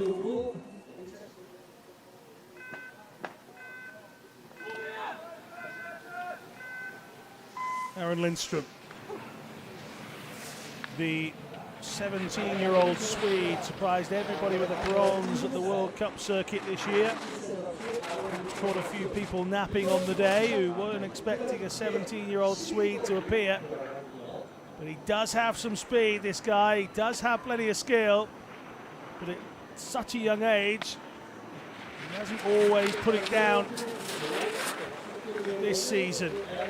He's so young. 88.3 through that section. He's motoring. Can he keep that speed up into the bottom half of the course? Didn't have the best time at the World Champs. It's all about learning when you're this young. DNF'd in one, didn't even start the next two.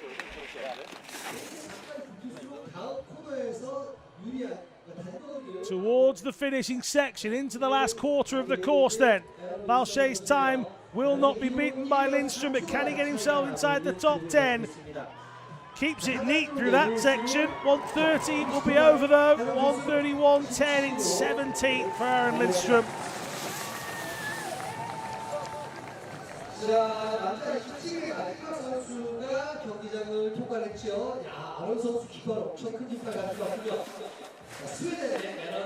Wave at the camera.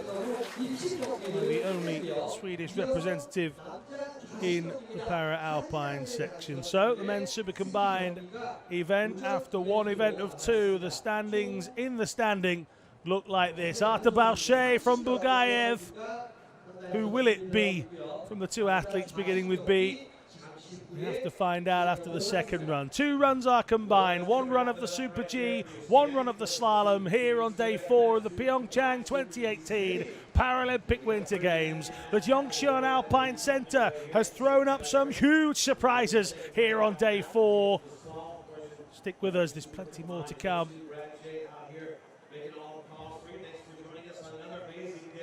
Bluebird conditions, nice and warm out there, and that'll wrap things up for the sandy portion of the Super G. Sitting up next. 자, 화창한 날씨, 따뜻한 날씨에서 진행되는 2018 평창 국내 패럴림픽 The men's super combined sitting event is next. 알파인 스키센터에서는 Day 4 of action here at the PyeongChang 2018 Paralympic Winter Games. It's been great so far. Sitting events can be very dramatic. Christoph Kuntz will get us underway. The two 18-year-olds, Pedersen and Kampster, are quite high on the list. Frederick Francois is capable of anything. Igor Sikorsky has had a decent World Cup. Dino Sokolovic can be unbelievably quick. There is a whole host of talent on show here in PyeongChang. Andrew Kirker down in starting position number 29. Well, bit of salt. It is slippy on the course.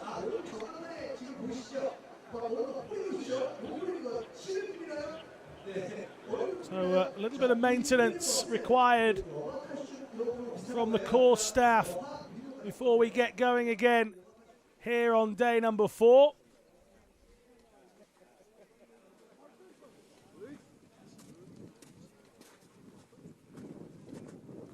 We saw at the end of that list of athletes Andrew Kirker,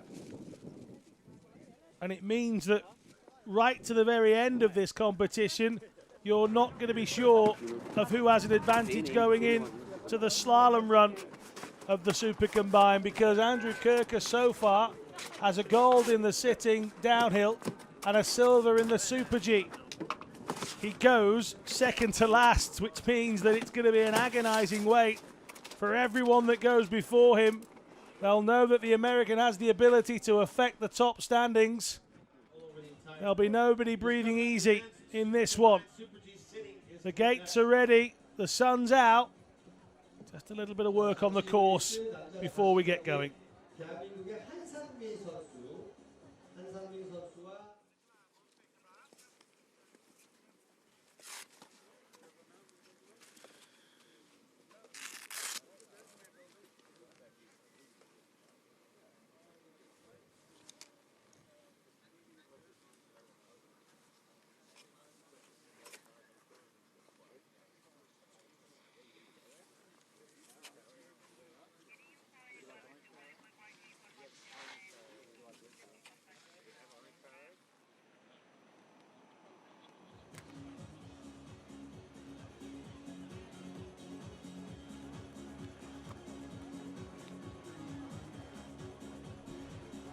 Everyone wrapped up accordingly. It's not as cold as it has been, but of course we're near the foot of the course.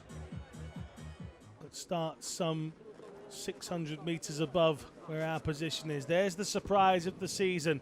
18-year-old Jesper Pedersen has caught everybody out.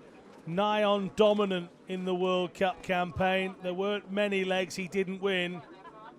Struggled in certain classification, certain events, should I say, towards the end of the World Cup, and you do wonder at 18 whether mentally it started to play on his mind. I'm getting closer to the games, I'm in great form, and then all of a sudden it just dipped a little. So he was certainly bossing the sitting category in the early stages of the World Cup. He had a joint gold moment in one of those World Cup events. They couldn't get much action into the World Cup as they wanted. The weather conditions for the World Cup this year really hampered the World Cup campaign. Many events even being called off, not just delayed or a few things missing. It was the slalom events of the World Cup that suffered the most.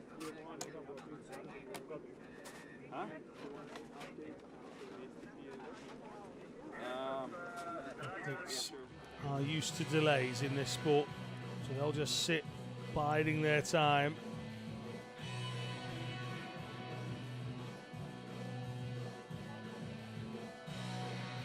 Spectators at least have some decent weather to sit in.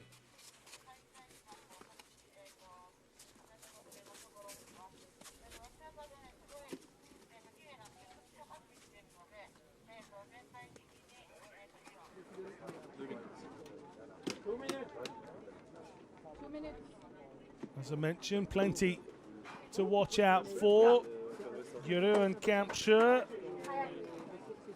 a double world champion when he was just 17. In fact, it was a triple world champion, including this, the super combined. He goes fourth in this event.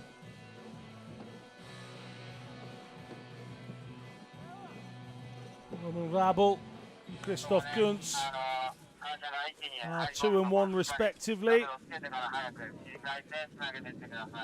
That's Takeshi Suzuki a moment ago getting some final preparations.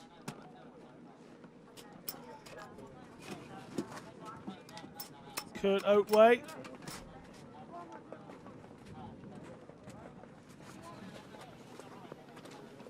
Winner of the Super G. Another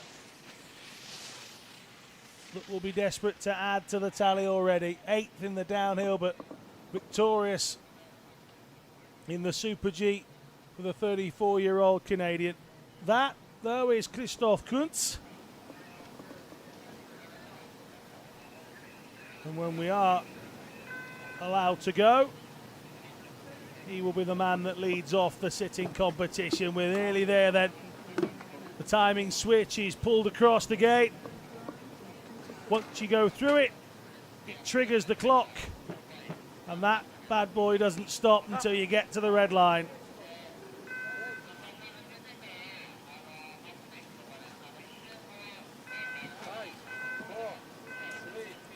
Countdown is over. Christoph Kunz of Switzerland starts the men's sitting super combined competition. On a big early slide from Kunz as he comes over the brow of that hill through the blue gate. Little issue for Kunz early doors. 35-year-old.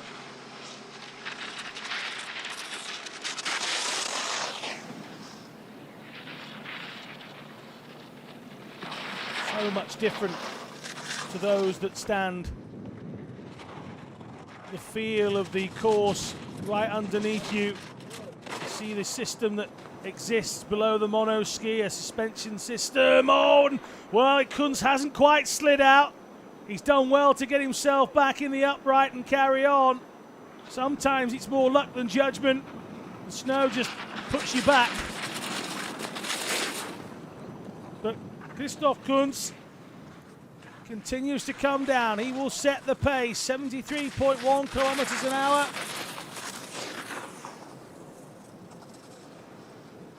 Into the final third of the course then for Christoph Kunz.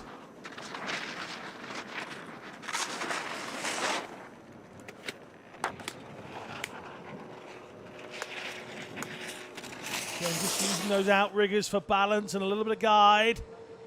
Scraping the back of it. Assisting his steering. It's a common thought that if you lean too far back, you're susceptible to bouncing out. So a lot of them lean very much forward, and certainly when they come to the line, they try and put their outriggers in front and thin themselves down as much as they can. 129.33, and a shake of the head from Christoph Kunz, who knows that despite this being his third Paralympics and he's medalled of a gold variety in the last two. One in the giant slalom and downhill, he struggled there. Roman Rabel.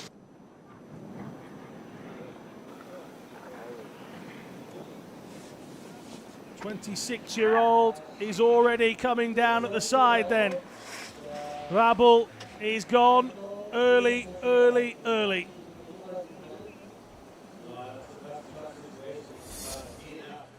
Sliding through that section, trying to cut back, and then he's just leaping out of the course, and he knows at that point he's never going to get back inside for that left-hander. So, Jesper Pedersen. A lot of talk about him outside of the course.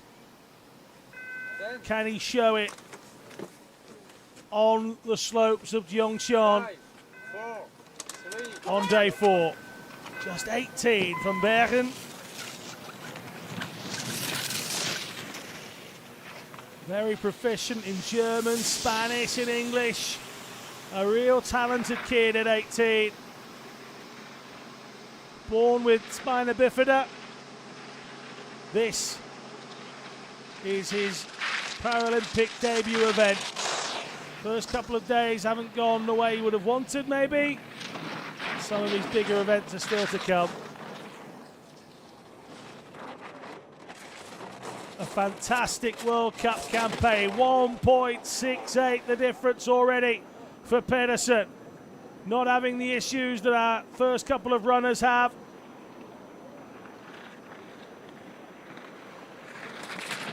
Pedersen slipping and sliding his way through the course. With ease, it would appear. 3.28 now the difference. Really finding his groove is Jesper Pedersen. A 5th place finish at the World Championships is the best he can show so far. He was aiming for 2022, he said at the beginning of the season. He said this is all about learning. By halfway through the World Cup, I think his mentality had changed. All of a sudden he realised that PyeongChang was actually achievable. And here he is, rocketing down, final right, shifting into a straight line as much as he can, and the line is 1:24.72.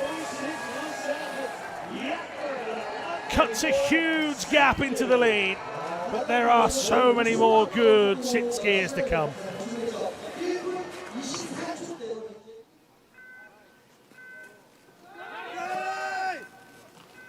Jeroen Kampschreur of the Netherlands has found it tough going in the World Cup this year. When you're a world champion at 17, everybody puts a target on your back. And a big groan from Jeroen there. There was a big slide that might have cost him some time. He was already slightly outside of Jesper Pedersen. But the man who got 3 gold medals at the World Champs last year is still only 18. First Dutch skier to ever win a Para-Alpine gold at the World Championships. Didn't do it once, did it 3 times, just to show everybody it wasn't a fluke. He is very broad across the shoulders, all of the strength in his upper body, of course. Oh, and does well here, but he's going to have to nip inside this right-hander. He's done it. And the speed is immense here from Jeroen Kampschreur. He'll be pushed on by the good performances of the Dutch team so far, but a big slide there costs him 0.83, and you do wonder when he zigzagged from left to right towards the end how much time that cost him. Kampschreur goes second. This is already hot.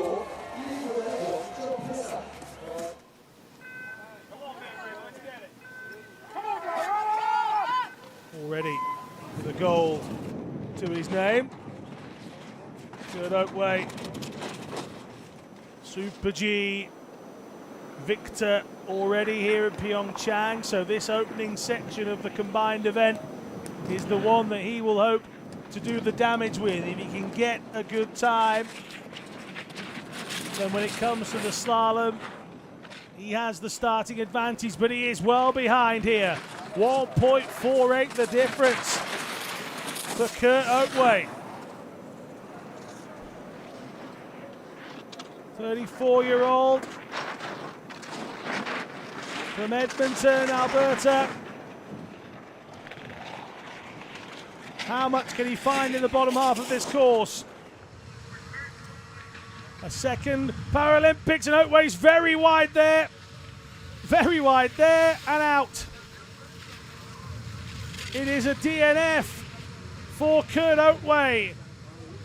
The Super G champion goes in the Super Combined. Big air, big air, and he was just never getting back inside. He might have got some air miles, but he won't get a finish time.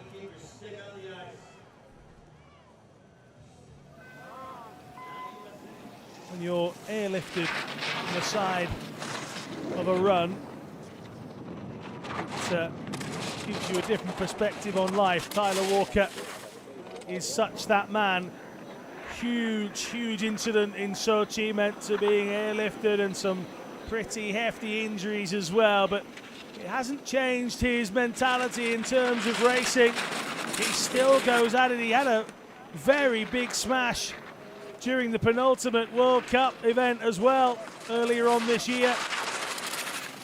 But Tyler Walker knows only one way of racing,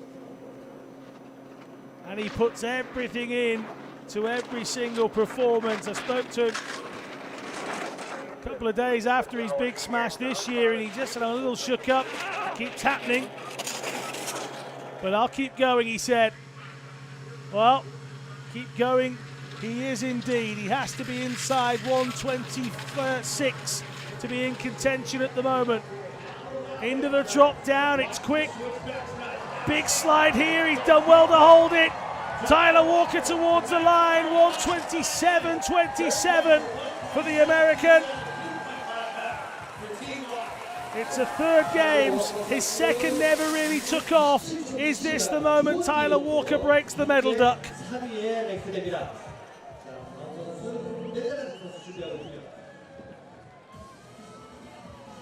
Niels de Lange, just another in a very impressive Dutch Alpine team.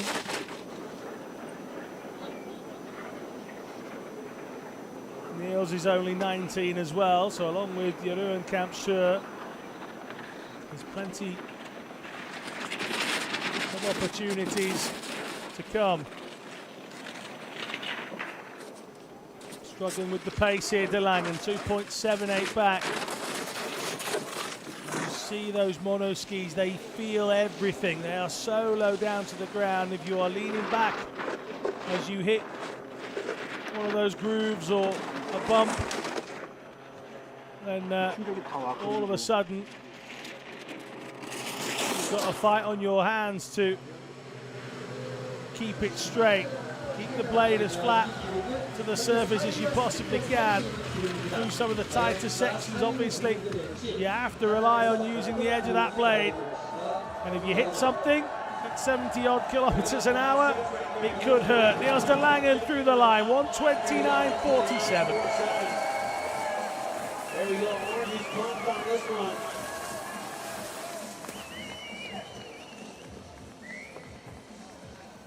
Takeshi Suzuki, 29-year-old from Fukushima.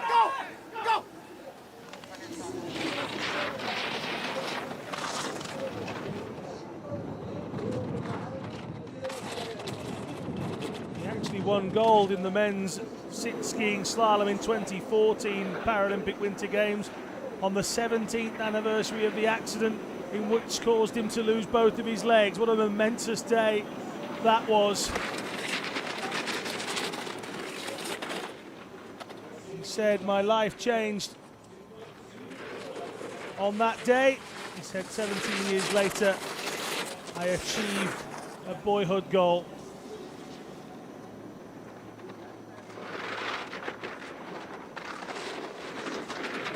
Good run so far for the slalom champion of 2014. He got a bronze in the downhill.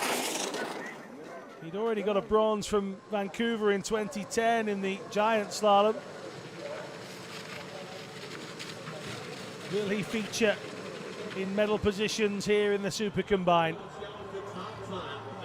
Oh, he's wide, just squeezing inside the penultimate gate, but he has done, and it's a time of 1:28.65. Currently, that's 4th position. The top 2 separated by just 0.83. There are some heavy hitters left.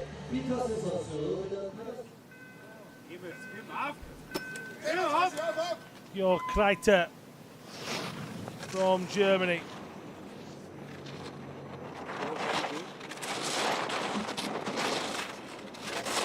2 years old from Ristau.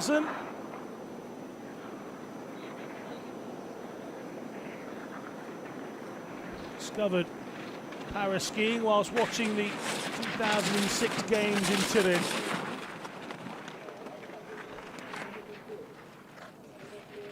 Travelling to watch a soccer match in 2002 through a forest on a motorcycle.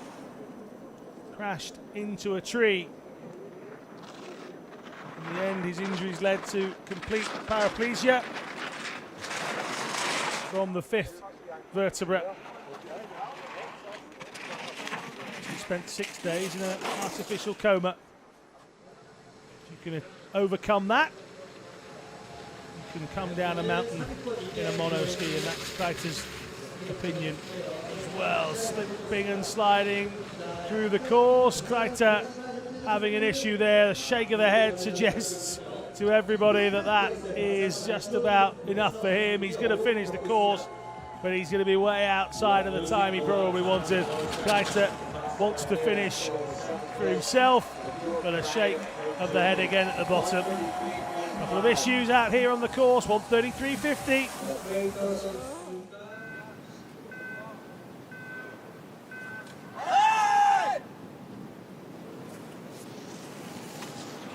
Johan Tabele, another huge built across the shoulders is Johan Tabele. He's a big fella, but a big character as well. He's known to crochet, is Johan Tabele. He and Marie Bochet, they make woolly hats for children who need them back in France as a part of a charity. When a couple of the World Cup campaigns were cancelled this year, he and Marie could be found knitting together. But don't let that fool you. He's a heck of a good monoski racer as well. Best performance on the Paralympic level is a 4th in the giant slalom in Sochi. He's got a couple of silver and bronze medals from World Championships. And again, at the World Cup level, he can compete with the best. He's going to be outside the top 2, but Tabele's time puts him in 4th, 1:27.30. And if you are around 4th, 5th and 6th, you are concerned with 2 things: completing your second run and hoping someone makes a mistake. Taiki Mori.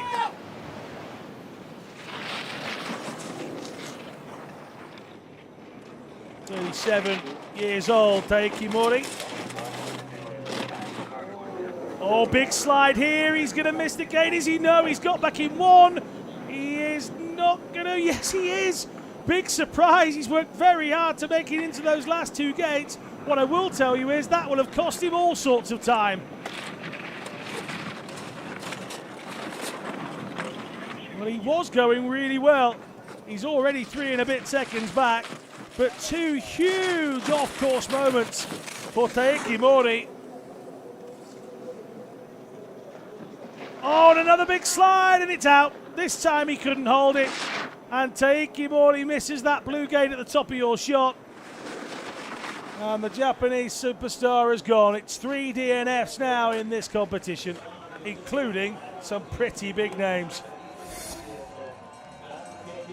Just see here, he'd already corrected 2 slides, but this one, his back end just spinning him round, and he couldn't use his core strength to lift himself up. Frédéric Francois. He uses 2 skis at the bottom of his monoski. It's all within the rules. So something that's unique to Frédéric.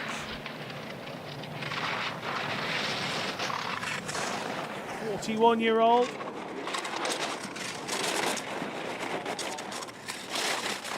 Comes from Normandy, north of France. He's actually a snowboarder before his accident.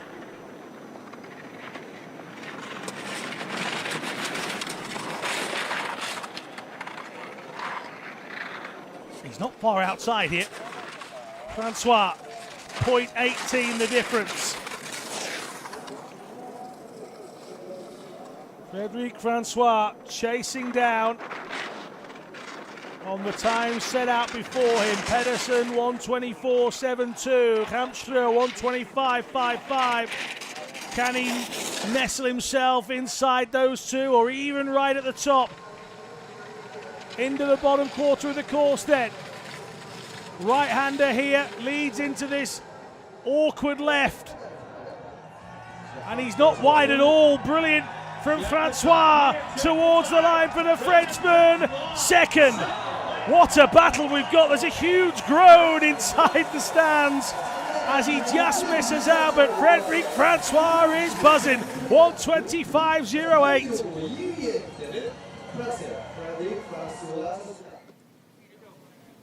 So with less than a second separating the top three, the rest of the athletes to come have got a big task. This is Yasmin Bamba. His World Cup campaign consisted majoritively of DNFs. He really struggled to complete courses at times. He's a big character. This is not his first rodeo at all. It's not the first country he's represented at the Paralympics either. Represented Serbia in 2010, the land of his birth. He actually moved to the United States to escape conflict in the former Yugoslavia in the 90s.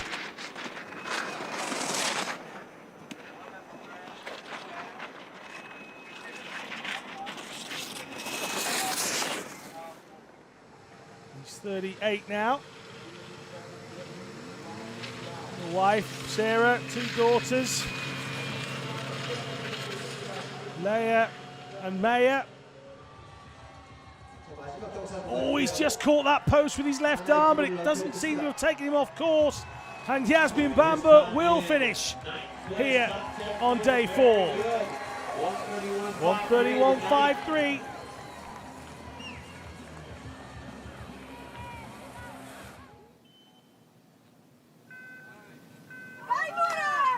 Well, this man will just be happy to be here.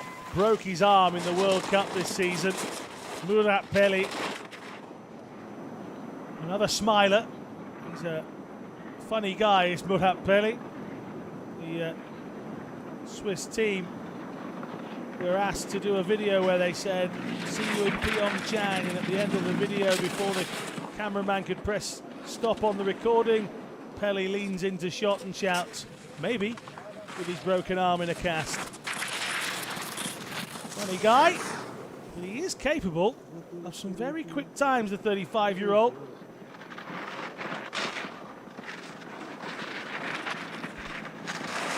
Child, he had a malignant tumour on his spine.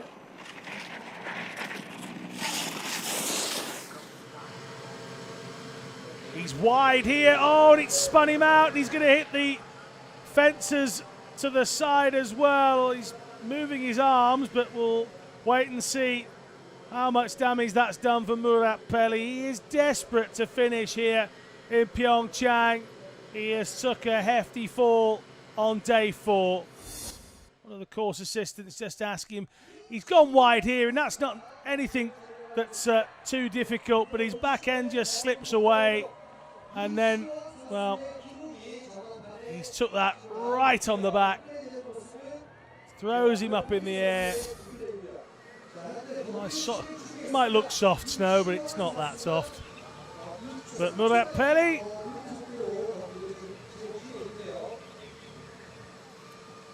he's back upright, and he's done some damage to his ski as well. You see it bent up at the back there. So new equipment needed. Lee Chi-won, he's only just started, and the local spectators are already on their feet in the stands, so Republic of Korea's Lee Chi-won giving the locals something to cheer about. Sliding through the gates, can he complete the course? There's the first task. He's 37 now. It's his second games. He DNF'd both the events in Sochi. So just getting down and completing courses here in his home country are a must from him. He's well outside the time, and he's not going to be worried overly about that so much. Up go the flags, down comes the Korean, and he crosses the line in 1:32.20, and he's greeted as if he's just won all of the gold medals on day 4.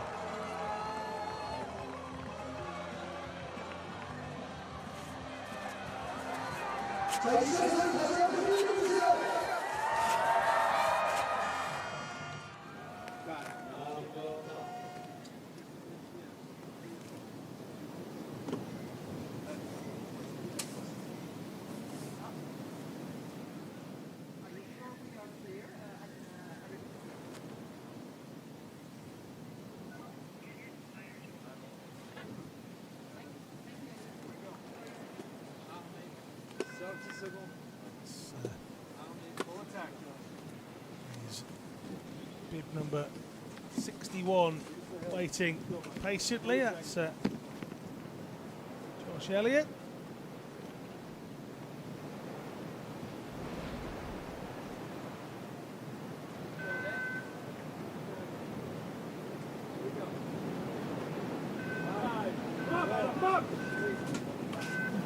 There goes Josh Elliott then, 36-year-old American.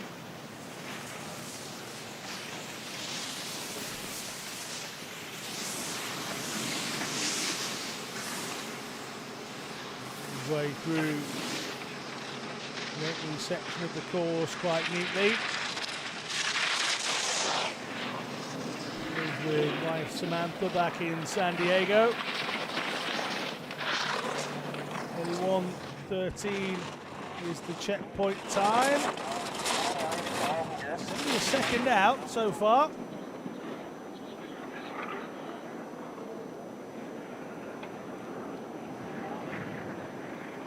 Former Marine, the US Marine Corps, stepped on an improvised explosive device in Afghanistan after both of his legs amputated above the knee. Lost 3 fingers in his left hand as well. It's a Paralympic debut year for him. A couple of World Championship visits so far. The 6th place finishers in Tarvisio last year. Can the 36-year-old come up with something that puts him in a strong position for a medal here on day 4? Oh, he's a very close, tight line to that left bend. This is good. 4th place for Josh Elliott. Great stuff from the American. From Marines to magnificent. And a nod of approval as well.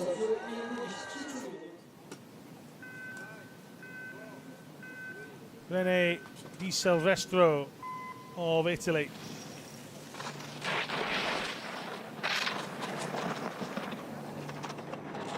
Not much difference between Rene and Pedersen in the early sections, or in fact, it's corrected itself, 2.22. The difference, in fact, so Rene work to do in the bottom half. 21. Also competed in power athletics as well. Took part in the 2016 European Athletics Championships in Grosseto, which is in his home country. And then skied at the Para Alpine World Championships in Tarvisio, which is also in Italy, so within the space of a year. Competed in 2 major para competitions in his home nation. Well, here he is, quite a way away from Italy, here in PyeongChang. What sort of time can he come up with? He ranked 7 in the javelin at those European Para-Athletics Championships. He's throwing himself into sit skiing now. 1:31.39, the sharp edge of the top 10.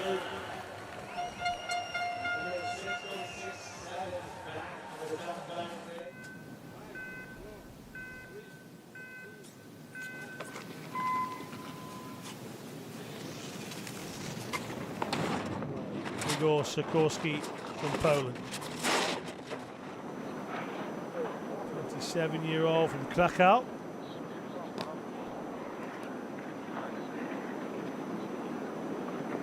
So, most memorable moment to date, he said, was representing his nation at the 2014 Games. He's now doing it again here in PyeongChang.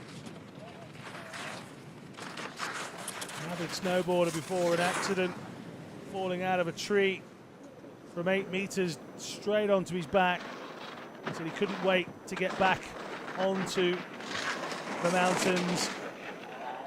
Oh, and it's a big spill for Sikorski. Igor Sikorski just raises his arm.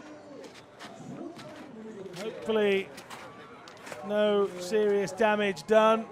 The sit skiers obviously stay down a lot longer than anybody else initially because their ski tends to come off and it has to be reattached for them to get into an upright position. There is a Marie Bochet just disappearing out of your shot. Huge moment earlier when she spilled out of the contest. That's why she's in the stands. So Sikorski being lifted onto his singular ski. Again, the sit skiers do worry you for a little bit longer. They stay down. Here's the spill. Just gets a little sideways and it just kicks out at the back end and it looks worse than it is. The sit ski takes the brunt in the lower half, but now just coupling it back together. It's not exactly overcomplicated. The bottom of the mono ski acts as if it's a boot onto the ski. And Sikorski seems okay.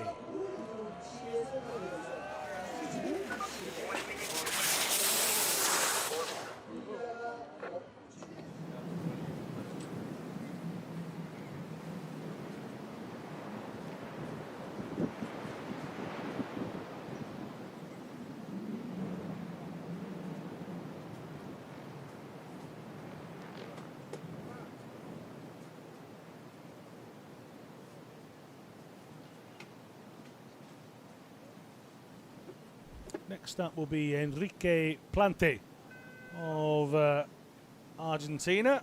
Plante just keeping himself composed by a little bit of work he's done on the course after Igor Sikorski's tumble. 35 is Enrique Plante. Lives in Buenos Aires, back home in Argentina. He's a keen rower and cyclist as well. Trying to upset the apple cart. Involved in a car accident age 12, it left him with his impairment.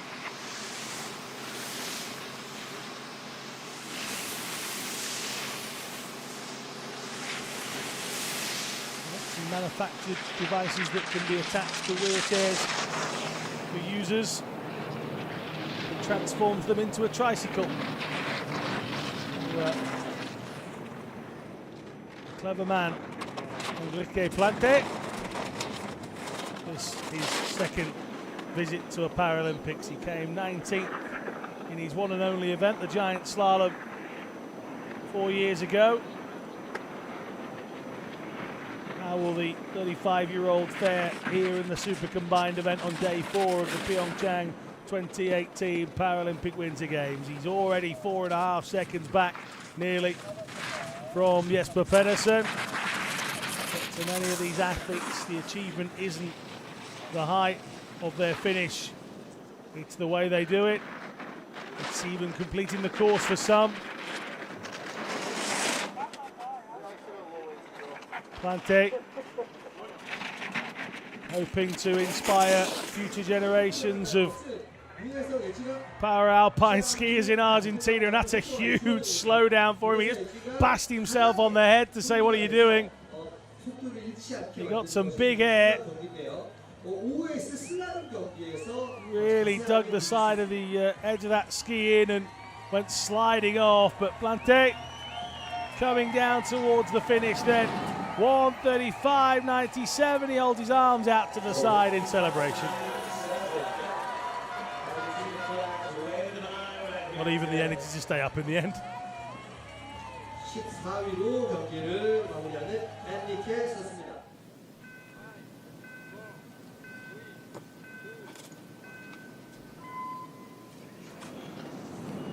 Dino Sokolovic from Croatia. A hugely funny moment in Kutai in the World Cup. Broke his monoski one day, went and had it fixed the next. And on day 3, he won the event. Just looked at me and said, all I needed was a working monoski. Very true indeed. Got a bronze at one of the events that was held in his home country in Zagreb. Wife Barbara watching on from the side that day. She's a lady that watches every race of Dino's when she can. I'm sure she'll be tuned into this.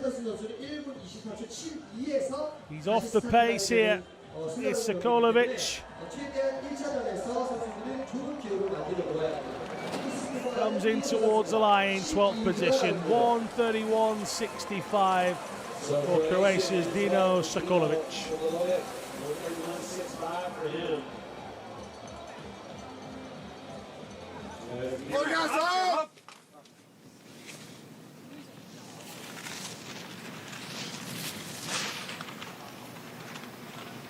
Thomas Nolte. Lucky to be with us, Thomas. A big spill during the World Cup campaign. He somersaulted over the safety net fences. I tend to put those there to stop you, but Thomas said, I can beat that, and flipped all the way over the top of a double row. But, came out of that unscathed. It could have ended so much worse. And here he is, flying down the circuits. Oh, and he's sliding out as I say that. And Nolte is no more in the Super Combined event.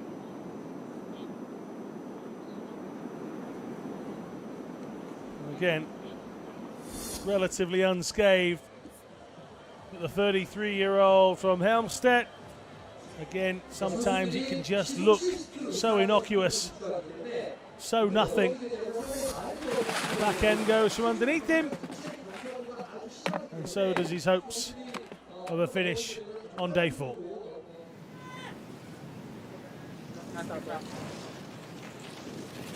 This is Kenji Natsume. Finding his line through the course, the 44-year-old from Nagano.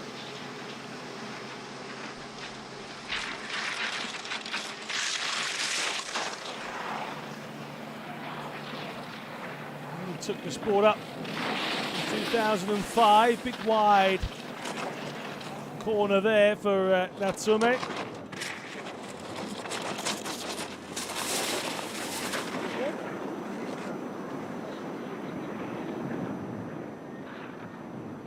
He lists one of his idols as a 19th century Japanese samurai warrior. And he cut his way through the course to get a time here on day 4. 4.23 seconds back at the moment. Comes here with the ambition to win a medal. He stated that on several occasions. A 6th place in the Super Combined in Sochi, which suggests that this is his big chance, but he's off the pace so far.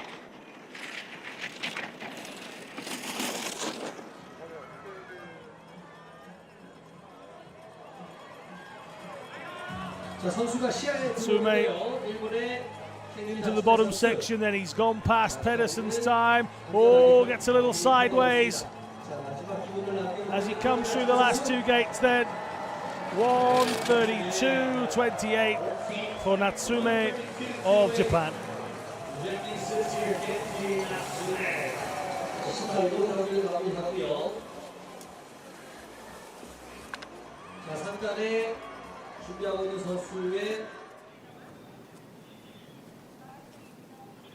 Hang San-min being announced at the bottom.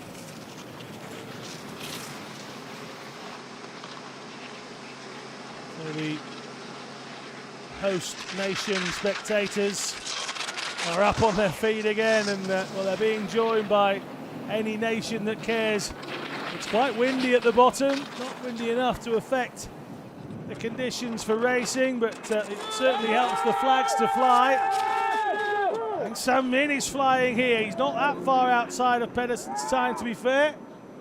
If he could maintain that difference, he'd be inside the top 10 at least. So, 38-year-old from Seoul. First Korean para-alpine skier to win a medal.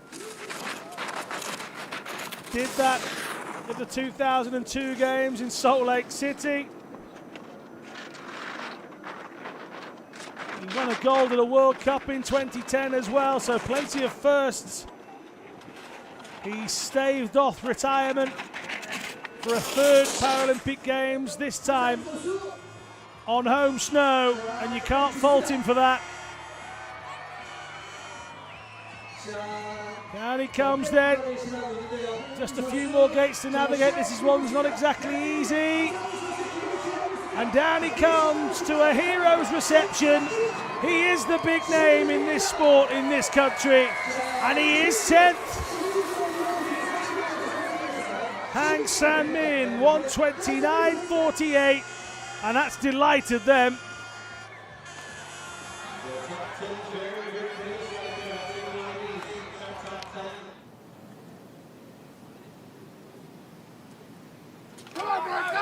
This is Mark Sawyer of Australia, 39 years old. Oh, there's a big leap into the air. He's managed to control the landing of it. Keeps on going. The man from Melbourne.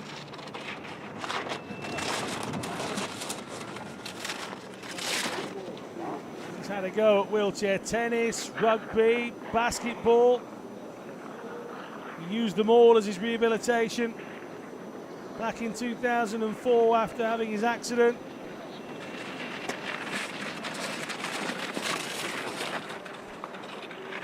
He works as a jeweller.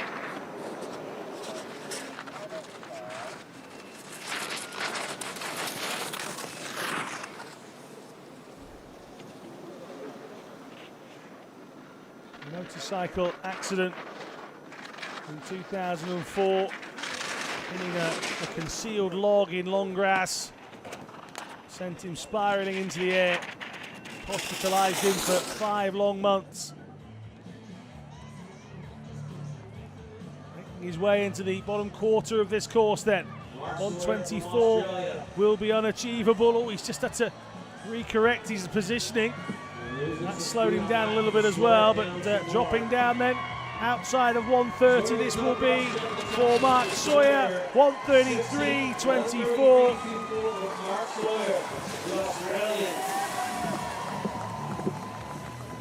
It's the first Paralympic Games for Sawyer, and he completes the first run of the Super Combined.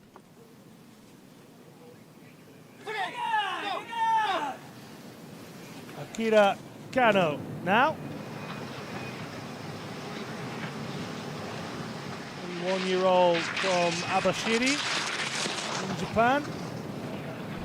He was originally from anyway, now resides in Nagano. Again, a lot of the athletes go there for accessibility and ease for practice.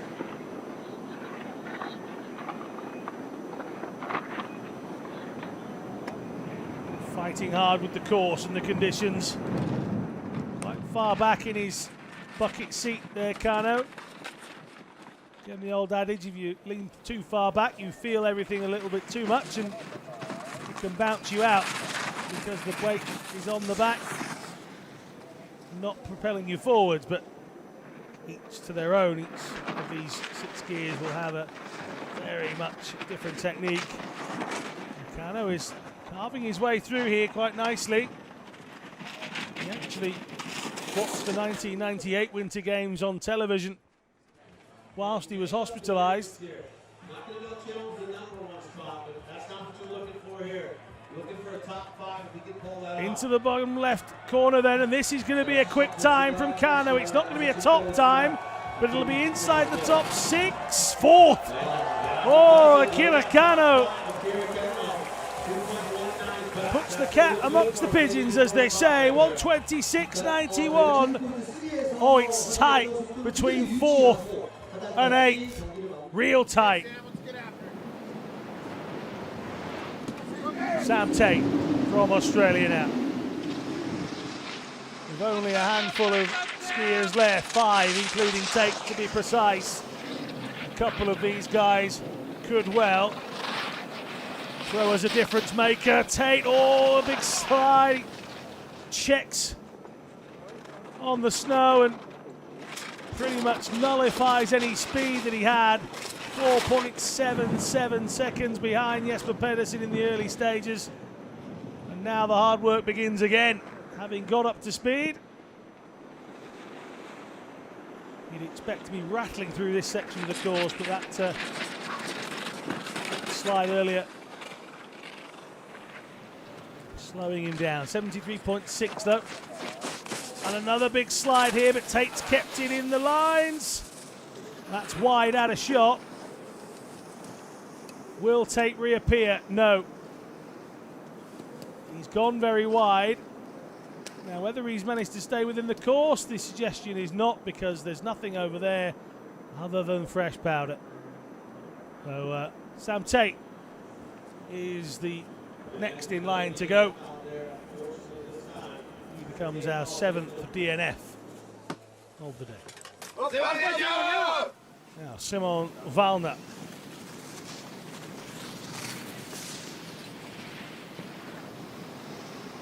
,30 old. Got a daughter called Elena.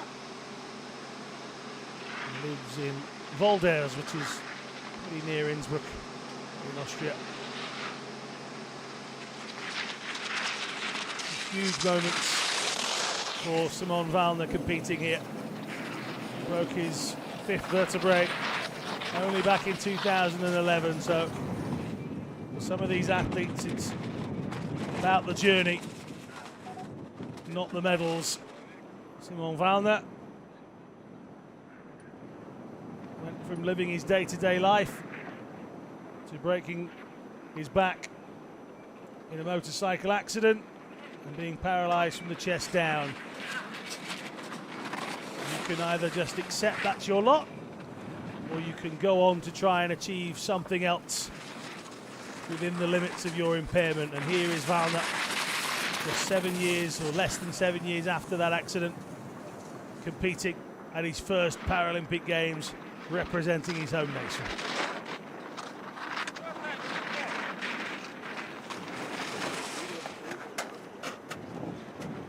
Into the second half of the course he comes then.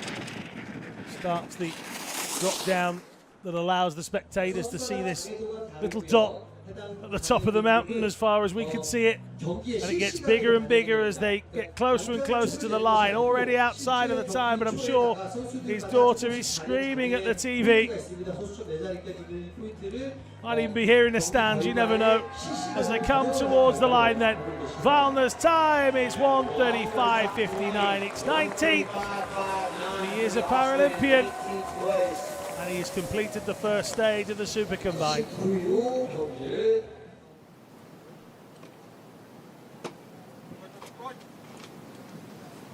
Pavel Bambusek up next, 33-year-old from Prague.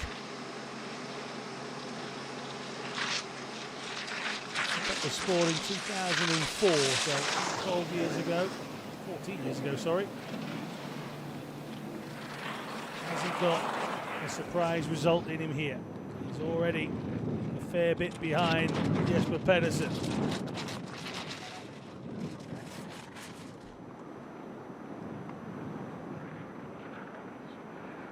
He's actually competed at a high standard of para golf as Pavel Bambusek. You could say he likes hilly courses. It's pretty hilly itself. Finished 11th at the 2016 European Para Golf Championships. He's actually an ambassador for a project for the prevention of child injuries back in his home country as well. So, a man of many tools. He's using the majority of them for good. Pavel Bambusek racing down then. That's a kind of view that the spectators would get. That's the area where they come into shot, or into eyesight. Drop down to the left here, through this little right-hander, straighten yourself up, get yourself as thin as you can, and through the line comes Pavel Bambusek, 135.83. Now then, back up to the top we go. The winner of the men's downhill, the silver medal winner of the men's Super G so far here in PyeongChang, and he is the penultimate athlete to go. So those that are sat in the good positions are not resting easy, because here comes the United States, Andrew Kirker. At the top, it's Pedersen, Francois and Kampschur. There's less than a second separating the top three, but Andrew Kirker is within 0.74. How will he affect the standings at the halfway here in the Super Combined event on day 4 in PyeongChang? Here comes the great American. How much has he got left in him? He was just outside Pedersen's time a moment ago at the last split. Here, oh, it's 1.36. It's a big gap for Kirker to make up, but the bottom half of the course is where speed is your friend. The 26-year-old from Homer in Alaska broke his back during training in Sochi, unable to compete in those games, and he feels like he is making up for lost time. He's already got a gold, he's already got a silver. Can he impact on the top standings here in the opening run of the Super Combined? 124 into this left-hander. It's going to be tight. Oh, he's lost a bit of time here. Has to drive himself in, and Kirker will be outside the top three. It's 6 and a bit of a surprise. But Andrew Kirker in 6th position is very much still in this competition. A big slide and a bump towards the end of the run cost him. Nicolas Bisker Hudson. The final athlete to go on the opening runs of day 4. And the Chilean athlete, 19-year-old from Rengo, slides out, and he's as angry as anybody about it.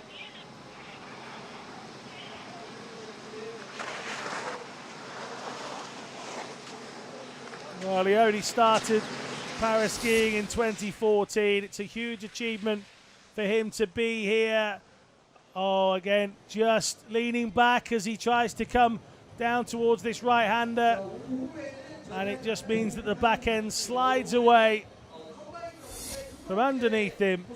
And our final sit skier of the first session of the Super Combined event slides out.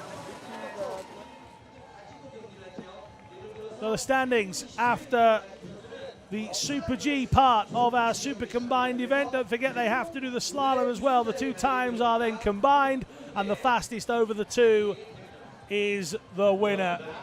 It's going to be interesting. 3rd is Kampschur. 2nd is Frederic Francois.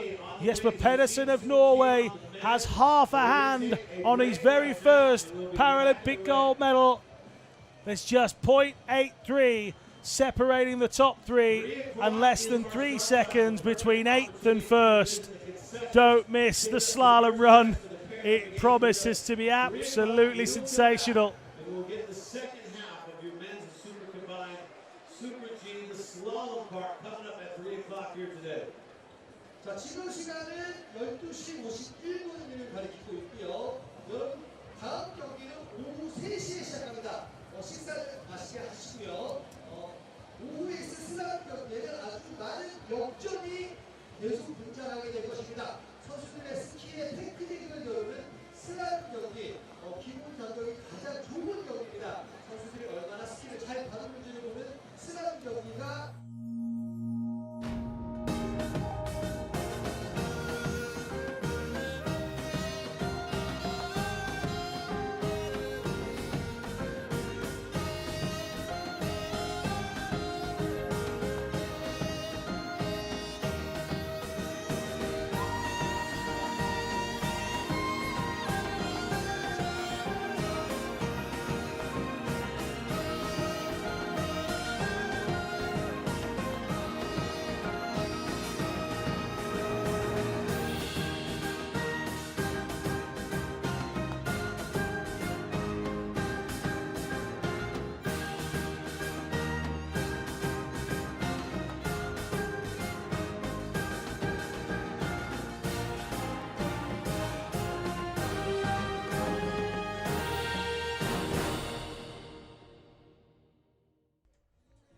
Well, if you tuned in to day 4 expecting to see all of the superstars have it all their own way, we all got something very different indeed. Big moments for the big athletes. Some have stayed at the top of their game. Others have slid out here on day 4 of the PyeongChang2018 Paralympic Winter Games. The second half of the Super Combined is a slalom run, but for now, I want to thank you all for joining us here at the Yongcheon Alpine Centre.